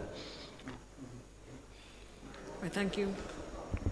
The finance question, I'll allow the team to talk about both the philanthropic approach and perhaps future prospects for Grenadians to actually invest or get opportunities to invest in the project itself.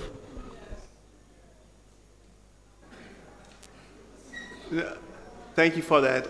As a staged approach, we are going to have, as part of the overall city itself, we have various components. And I believe, maybe it was Mr. Samuel earlier, mentioned the grand plans that we have for it. Those parts of the city are based on public-private partnership. So they're going to be driven by the private sector in collaboration with the government of Grenada. So we are looking for Grenadians who are interested and who have ideas for the city to come and engage with us, right? To come and put your dollars to work. If it's international dollars that you're bringing, great. If it's local dollars, great. But there are various components. We've indicated housing components. You'd see it in the master plan. We've envisioned commercial components. We've envisioned, as part of the medical office building, for people to put up medical and health-related practices within that infrastructure. So again, we're looking for people who are interested in real estate, people who are looking into, to invest, even if it is from sustainable aspects, whether it is going to be power, etc. A lot of it requires capital, and so we're happy to engage. And if you have to partner internationally, we're fine. But as indicated earlier by Ambassador and the Prime Minister, the financing has to be right. So it needs to make economic sense for the city. But again, it is open, but as indicated, the first phase is getting the hospital, because we know that once the hospital breaks ground and starts to be built, then that will give comfort to the private sector to invest. So we're taking the first step as government, and now it's your turn as the private sector to come and approach us and ask how you'd like to partner.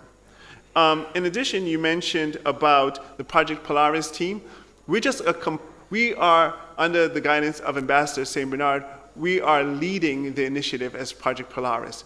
It is a multi-stakeholder team that we have put together involving people from all around the world. And so what we're doing is we're leveraging international best practice with local insight, and to make sure that we are able to create a project or a solution that is sustainable for not just the next 10 years, but the next 50 to 75 plus years. And so with that, we need to take international insights and again, structure it within the Grenadian context. So that's what we're doing. And again, that's how we were able to engage with multiple international partners, not just Mount Sinai, but we have done desktop analysis, I think, of over 100 potential partners. We spoke to a couple dozen and interviewed a couple dozen international partners ranging from the Middle East, Asia, North America, Africa, to come down to select Mount Sinai. And that is how we're approaching many, if not all, aspects of the project, is to look internationally for the best. But if we have locals, we actually would love to work with locals first, again, as we are supporting and growing our own talent here at home. Thank you.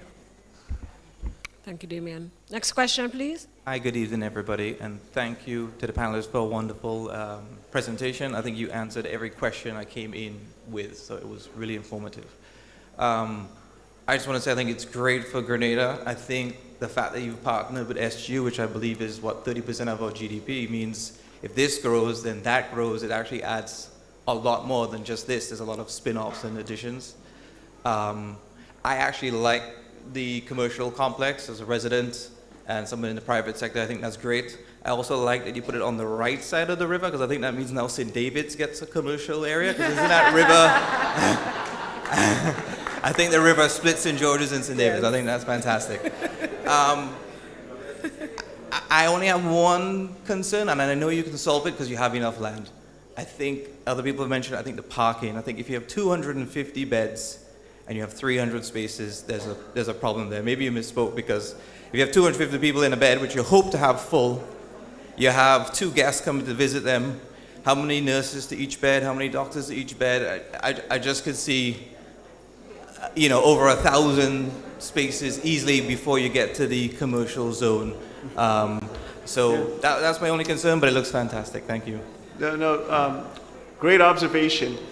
We have also mitigated. We've had double the amount of parking. We had close to 3,000 spaces in parking, but there's a cost. So if you could give us free money, I think there's a free money man around here, we will take the free money and have more parking. But in all seriousness, we have to mitigate. And so we are doing a balancing act right now. So what you see is adjacent to the hospital, you have literally 300 spots that are covered parking to get access directly to the hospital. We're also going in the campus, we mentioned 1,000 spaces. We'll also consider other open, or we say surface level parking in the other areas. So we may have to have, again, we talked about a bus loop for the city, and to be able to have off-site parking as well. So not everything needs to be next to the hospital. If you go into many places, again, the hospital doesn't necessarily have to, there's other ways to get, like in airports, you don't have to just be able to walk straight in. You could take a bus to the parking. We like it to be convenient, but at the same time, we're actually weighing up multiple aspects. But also, just to let you know that the parking is a strategic design as well, because we were given the instruction by the cabinet that in case there is another pandemic or there is another disaster, even whether it's man-made or act of God, where do we house? So right now, this is the only hospital. 250 beds sounds like a lot, but if there's a problem, where are we going to house people? So that parking, like they were able to do during COVID, covered parking is able to also be turned into potential accommodation during a pandemic. Covered parking is also able to turn into potential places to house people who may be, who during a natural disaster may have lost their houses. So we are looking at utilizing that covered parking, and that's an investment that we're making as the government of Grenada as well. But again, there are other options to that parking solution, but this is just phase one. Thank you. Thank you, Damian. Next question, please. Yes, I am new to the Westerhall area, and I'm just happy to see all the progress that you're making. My questions have to deal with the actual stages in which you're doing this whole project. So I've heard a lot about the physical parts of it. My interest is talking about the workforce and how do we help out from an HR standpoint. So as an expert from another country that has this expertise and will be happy and excited to partner with the organization on this project, how do we find out what stages you're doing with the different parts of the project, and who are some of the contacts that we can reach out to be able to share this expertise and learn more how we can support? Thank you. So the team is us, and we're happy to have you reach out. Contact details through the means that you've seen here, whether it's info@Project Polaris, the QR code, it'll all reach us directly.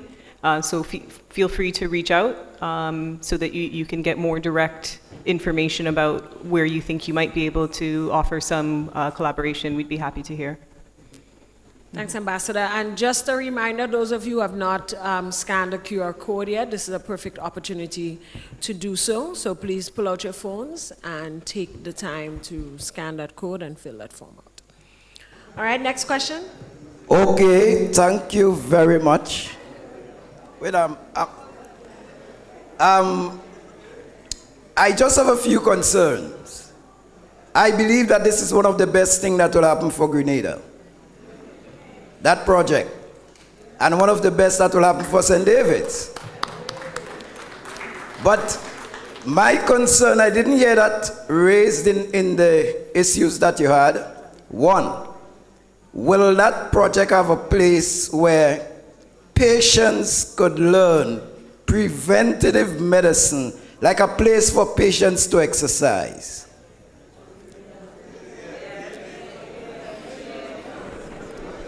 Maybe I came in late and I didn't hear that one, eh? So I think you've touched on one of the underlying themes for all of us, which is making sure that we all ensure our wellness. The site itself is developed in such a way that, yes, we anticipate that patients will be able to benefit from the environment, as well as, we hope, adding on the potential additional services will allow us to incorporate a gym in the medical city space, etc. So these are part of the wellness proposition that we're hoping to grow in the medical city. Yeah, I was in particular thinking about a gym, but my second concern is something that I have that is close to me. It is called agriculture, on health. And I know that that hospital will be situated near to Kadi, which is an agricultural place. The government of our country has for years been spending a lot of money on food for hospital people. I am looking at the inclusion of local products being used in our hospitals more frequently. Sometimes when you go in a hospital, although they have nutritionists there, one tend to notice that diabetic patients are still eating white bread as given to them by the cooks of the hospital. I will prefer to see that our local farmers are engaged more in producing products that are sold directly to the hospital locally. If possible, nearly all our local products where vitamins and minerals are in it should be purchased at a reasonable price and used for the people in the hospital rather than buying a lot of foreign products that are not in the best interest of our country.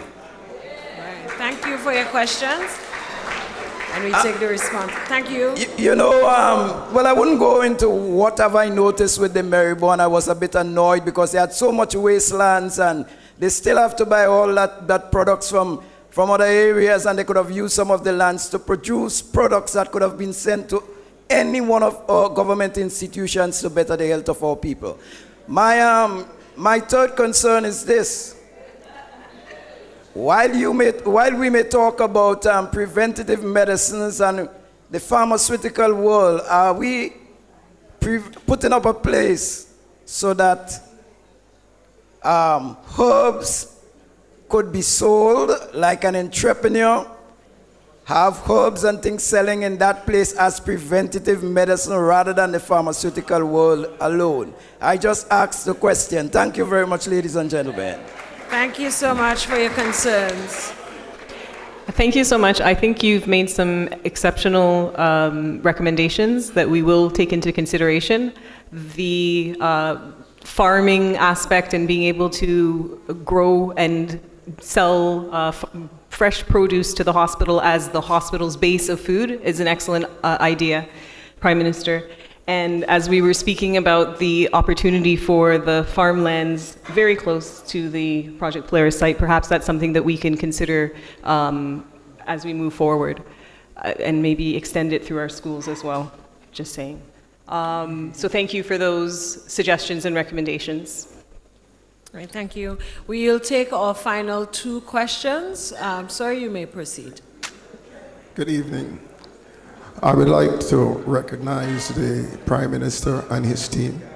I have two questions. My first question is concerning kidney failure. Over the years, we know that many people, when they have kidney failures, it's a death sentence. For those who are less fortunate, who cannot afford the $26 a week, $2,600 a week for dialysis. I was wondering if we were contemplating at some point allocating funds for these people who cannot afford so that we can take care of them. We're not talking about those who can afford, because many of them people can afford, but there are many who it's a total death sentence, because I've known of people who said, I will continue working until the time comes, or I will continue doing what I'm doing until I die, because I can't afford it. My second question, this may not be relevant to the hospital, but I know I wanted to put it directly to the Prime Minister. Do you think, Prime Minister, whether in the near or far future, this country would become a republic country? Thank you.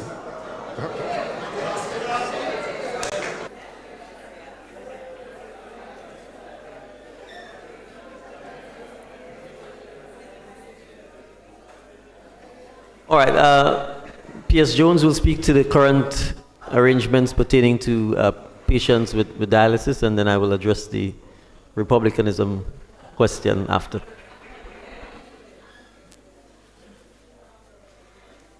Thank you, Prime Minister, and thank you for your question. In relation to the provision of dialysis services, we currently work closely with the private provider on island. We do so through two mechanisms. One, we provide a subvention through the Kidney Foundation to support patients who are not able to fully fund the cost of their dialysis services. Secondly, we also provide a range of supplies to the private provider to assist in the provision of dialysis services to patients. That also includes access to our nephrologists and other clinical services to support the complete care of those seeking dialysis services. Right now, we are actively reviewing that collaboration to find other ways in which we can strengthen that partnership as we go forward. Thank you. Thank you, PS. The question of whether Grenada becomes a republic is completely up to Grenadians.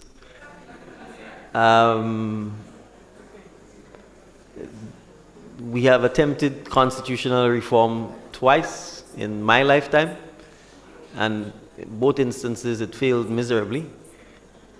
Our administration did not campaign on constitutional reform or republicanism, but if the public is interested, you can advocate, you can lobby, you can write petitions, you can have town hall meetings, and as your servant I'd be happy to participate.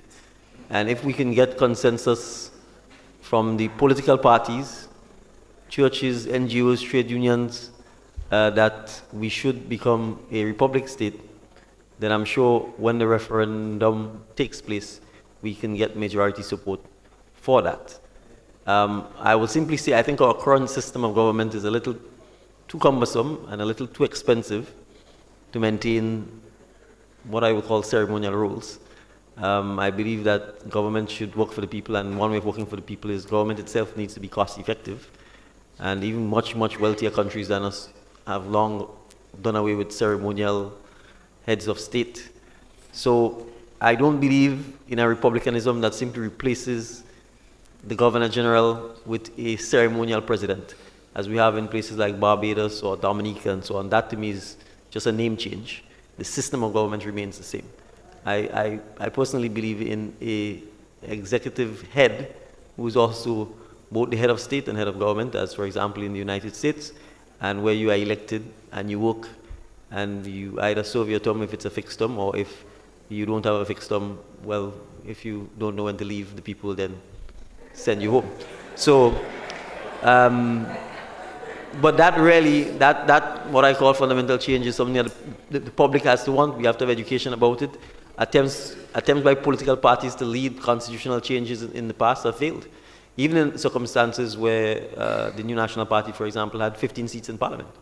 It's still, you know, so these things become political football. So I'm saying you wouldn't see me initiating it. It will have to be initiated by the people. So those who believe in it, you can agitate, you could call it town halls, we can have public discourse, and if there's sufficient public support, and if the political parties support it, then hopefully it can happen. Thank you. Thank you, PM. Sorry, I didn't see there were two more, so we'll close off with you two. A revolt. Good night, everybody. Thank you very much for educating us on this audacious project. And I know it's possible because we just have to look to SGU and what it's developed into be today, that this can be a reality. So we really appreciate that. But I was very appreciative for the clarification of what this hospital is. Because in perusing different websites for investment opportunities and speaking to some of my colleagues in the diaspora, there is information out there that says it is a tertiary hospital, teaching and research, and that concerned me. But I'm happy to know that is not a tertiary hospital, so somebody needs to do a little bit of cleanup work. It is a hospital to replace the one we have today. We're all looking forward to that, and we want to work to making that a reality. In terms of So the financing, I will skip that because it was no longer an area that I need to talk about. I do want to look at the areas of specialty. And the gentleman before me, I swear is not a setup. I am a dialysis patient advocate. And I wanted to know if there is consideration for kidney transplant as part of your specialty services. If it is, what is the priority on the list? In terms of the information and working with the private dialysis clinic and the GH, I want to say, first of all, applaud the government for the dialysis clinic at a hospital. Myself and patients over the years tracked to the ministry back and forth. It's a reality today. We really do appreciate that. So thank you very much. So to continue to work, when I started being involved about 12 years ago, the average life for patients in dialysis was about 1 to 1.5, 2 years max. Now we have patients who live 9, 10, 11 years. Hooray, we've come a very long way.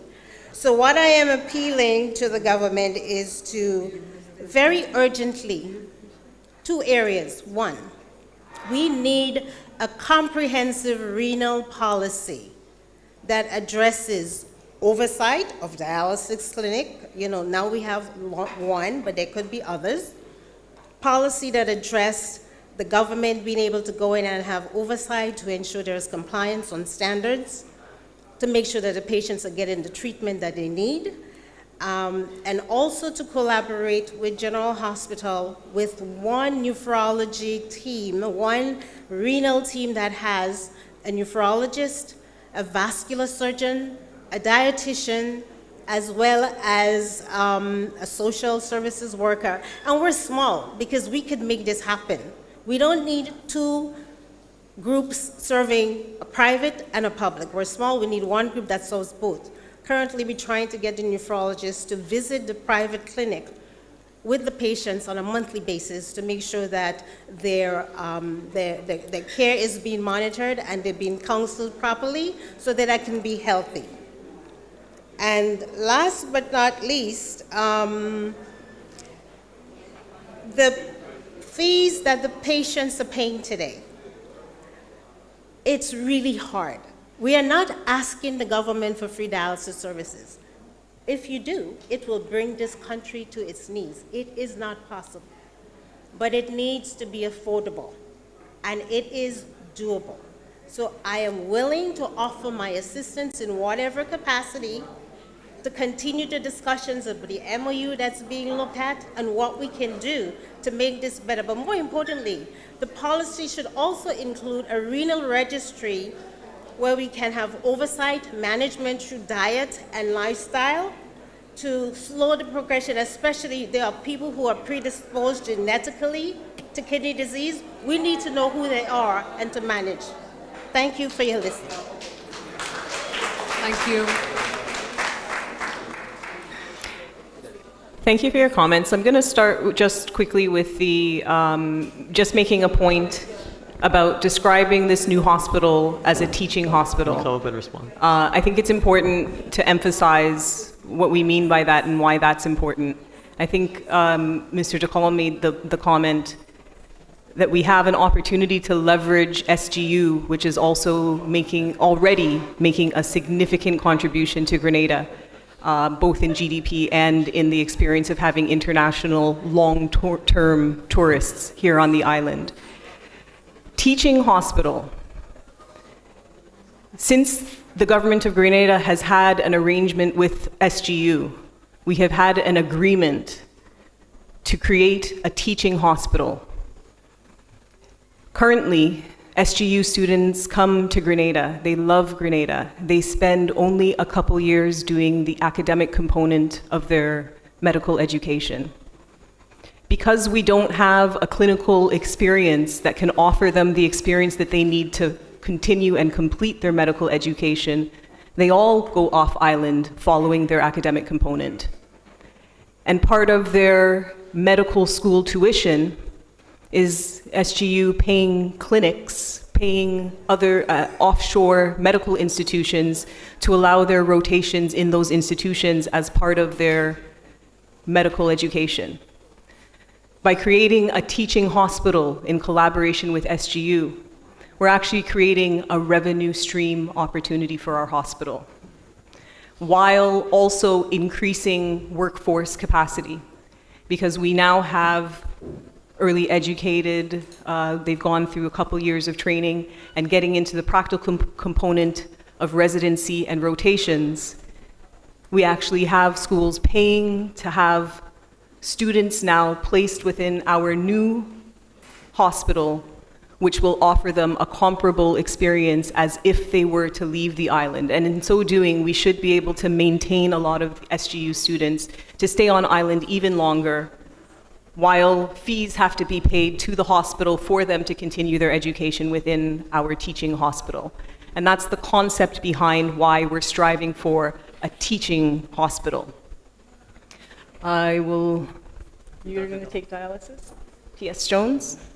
Thank you. So we have Dr. Donald, our Director of Medical Services, to shed some more light on the scope of the dialysis support that is public sector.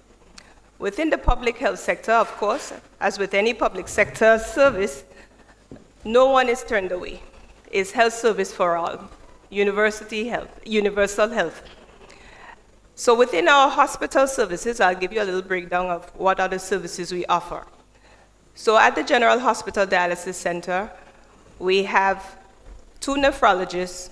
We have an entire nephrology team, which is comprised of currently 2 nephrologists, a vascular surgeon, nephrology nurses, dialysis technicians, and assistants. So it's a very comprehensive team. We also have a renal nutritionist. And of course, this is a very rare thing within the Caribbean context, so we're actually fortunate to have a renal nutritionist on our staff.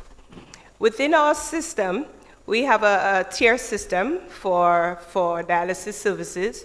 So persons who can afford, they can pay, and persons who are unable to afford are not charged for the service. So in other words, no one is left behind. Everyone receives dialysis services.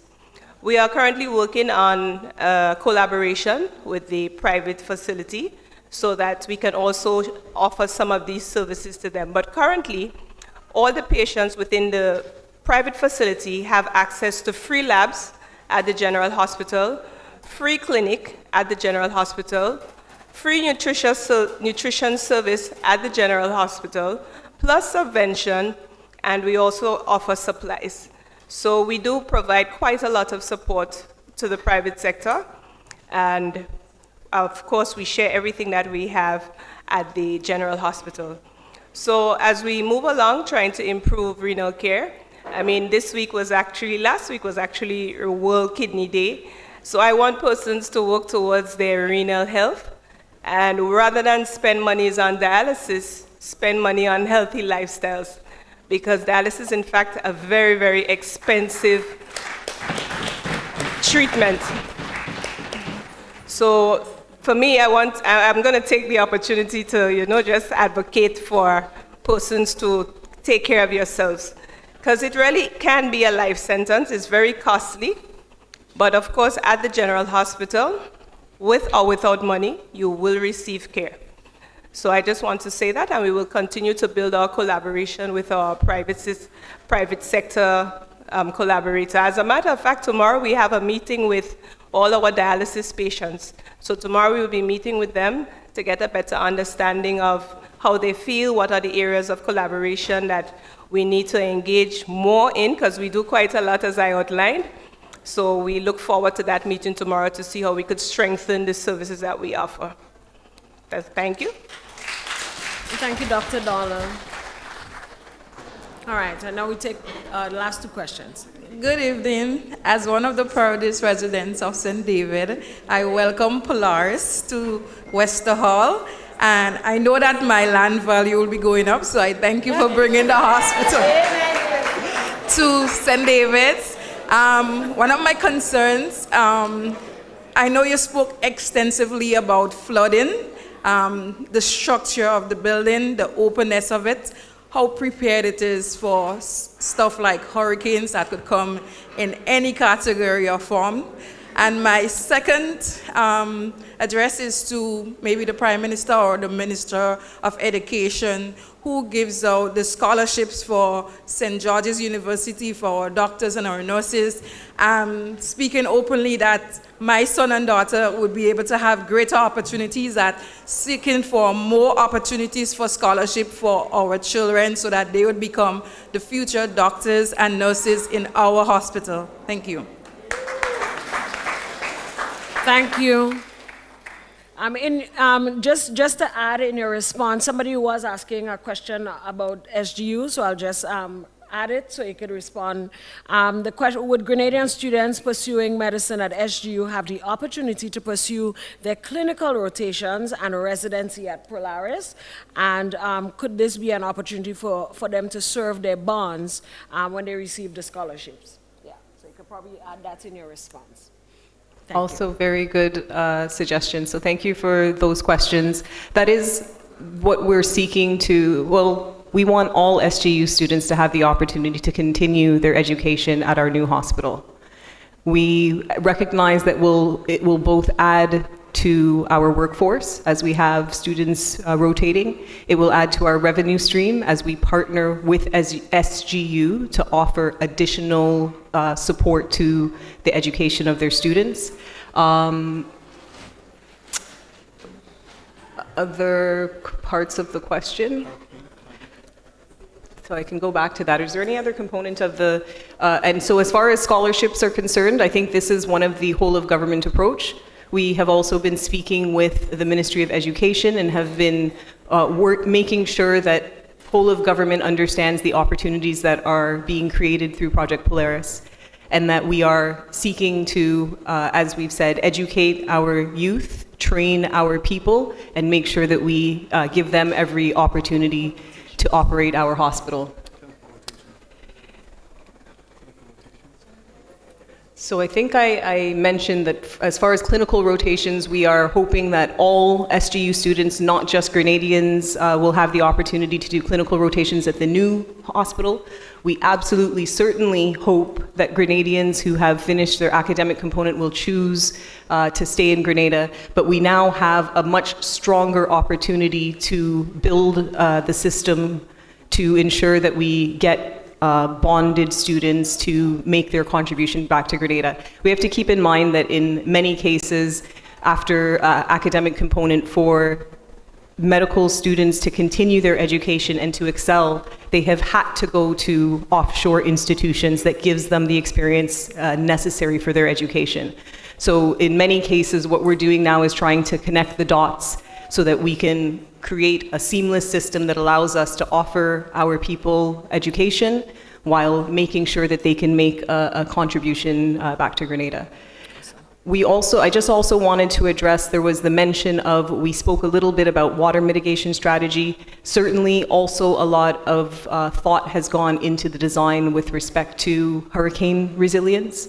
So both the design of the building is meant to, as best as possible, mitigate wind passage. The design of the building also, for example, contemplates that MEP, so the mechanical, electrical, and plumbing, I'm learning things, component of the construction building is actually embedded within the building rather than being external in an external component, so that it has a better opportunity for protection and so that we have a better opportunity to access it in the event that there are natural disaster concerns. Thank you so much. And our final question, sir, you may proceed. Yes, good night. Well, it's good to know that provisions are being made for farmers that would be affected as a result of the construction of the hospital. But my question is, there's a Caribbean Research Center located in the area, CARDI.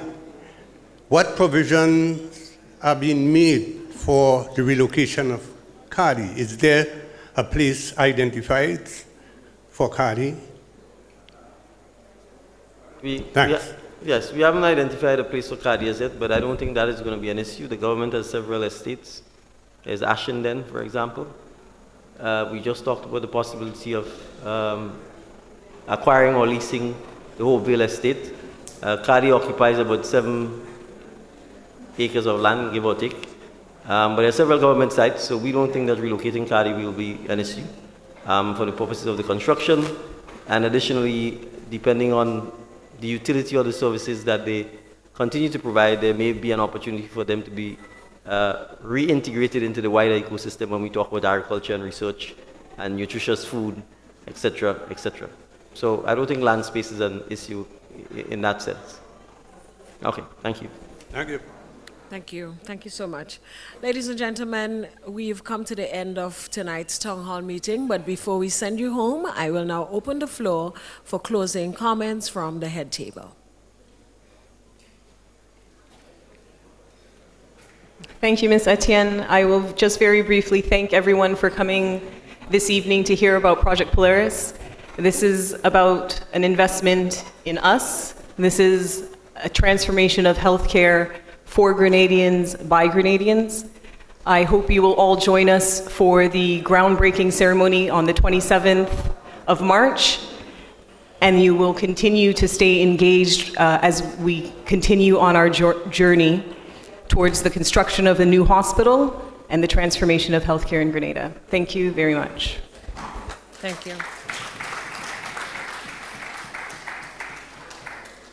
All right, thank you to all of you for coming out tonight, and we look forward to continuing the engagement with you, specifically on the other aspects of healthcare that is taking place. Tonight was to a large extent about Project Polaris, but as I said, there are other work streams: the statutorization of the hospital, the national health insurance, the regularization of healthcare professionals, and the general drive to improve the quality of care and access to care throughout the length and breadth of Grenada. We also did not speak in any way about mental health. The Minister for Mental Health is also here, but we are also working to improve access to the quality for mental health and to re-educate the population in how we treat with persons who may suffer from or may be diagnosed with mental illness.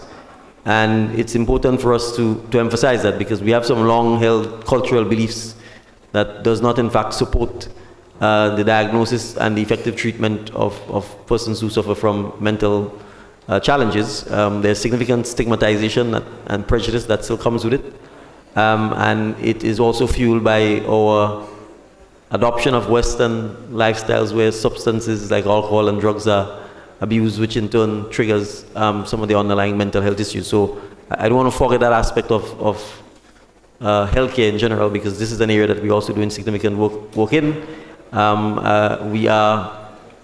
We will be rebuilding or building for the first time the Maribor Rehabilitation Center. As you are aware, we have not had a rehabilitation center in Grenada since the collapse of the Carlton home, and this is something that we are keen to address, and I know the Minister is quite passionate about this as well. So there's a lot happening in healthcare because of the nature of it. You know, it's not like constructing a road where you may see it immediately, but it's all about the long-term sustainability of our own health ultimately. So I want to thank you all for coming. I will again urge all of us to take the little steps day by day that builds this discipline for us to look after our own selves and to encourage others to look after their own selves, so that we do not get to the point where we are then asking healthcare professionals to try and save a life or to make us healthy. Thank you very much, everyone, and have a wonderful evening. Get home safely. Thank you, everyone. And again, I want to make a final plea for you to scan the QR code and fill out the survey. We'll be greatly appreciative if you do so. Have a good night, everybody. We have some light refreshments at the back of the hall. Every generation has its moment. A moment when a nation decides to build something greater for its people, for its future. For Grenada, that moment is now. The government of Grenada invites the entire nation to witness the groundbreaking groundbreaking ceremony for the new General Hospital under Project Polaris. Be there as we break ground on a future where every Grenadian has access to modern, world-class healthcare.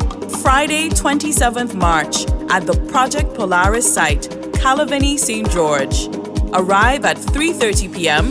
The ceremony begins at 4 p.m. sharp. Bring your pride, bring your hope, and witness the beginning of a new chapter in Grenada's history. Project Polaris, building the future of healthcare, building the future of Grenada. Be there at 3:30 p.m. on Friday, 27th March at the Project Polaris site in Calavini.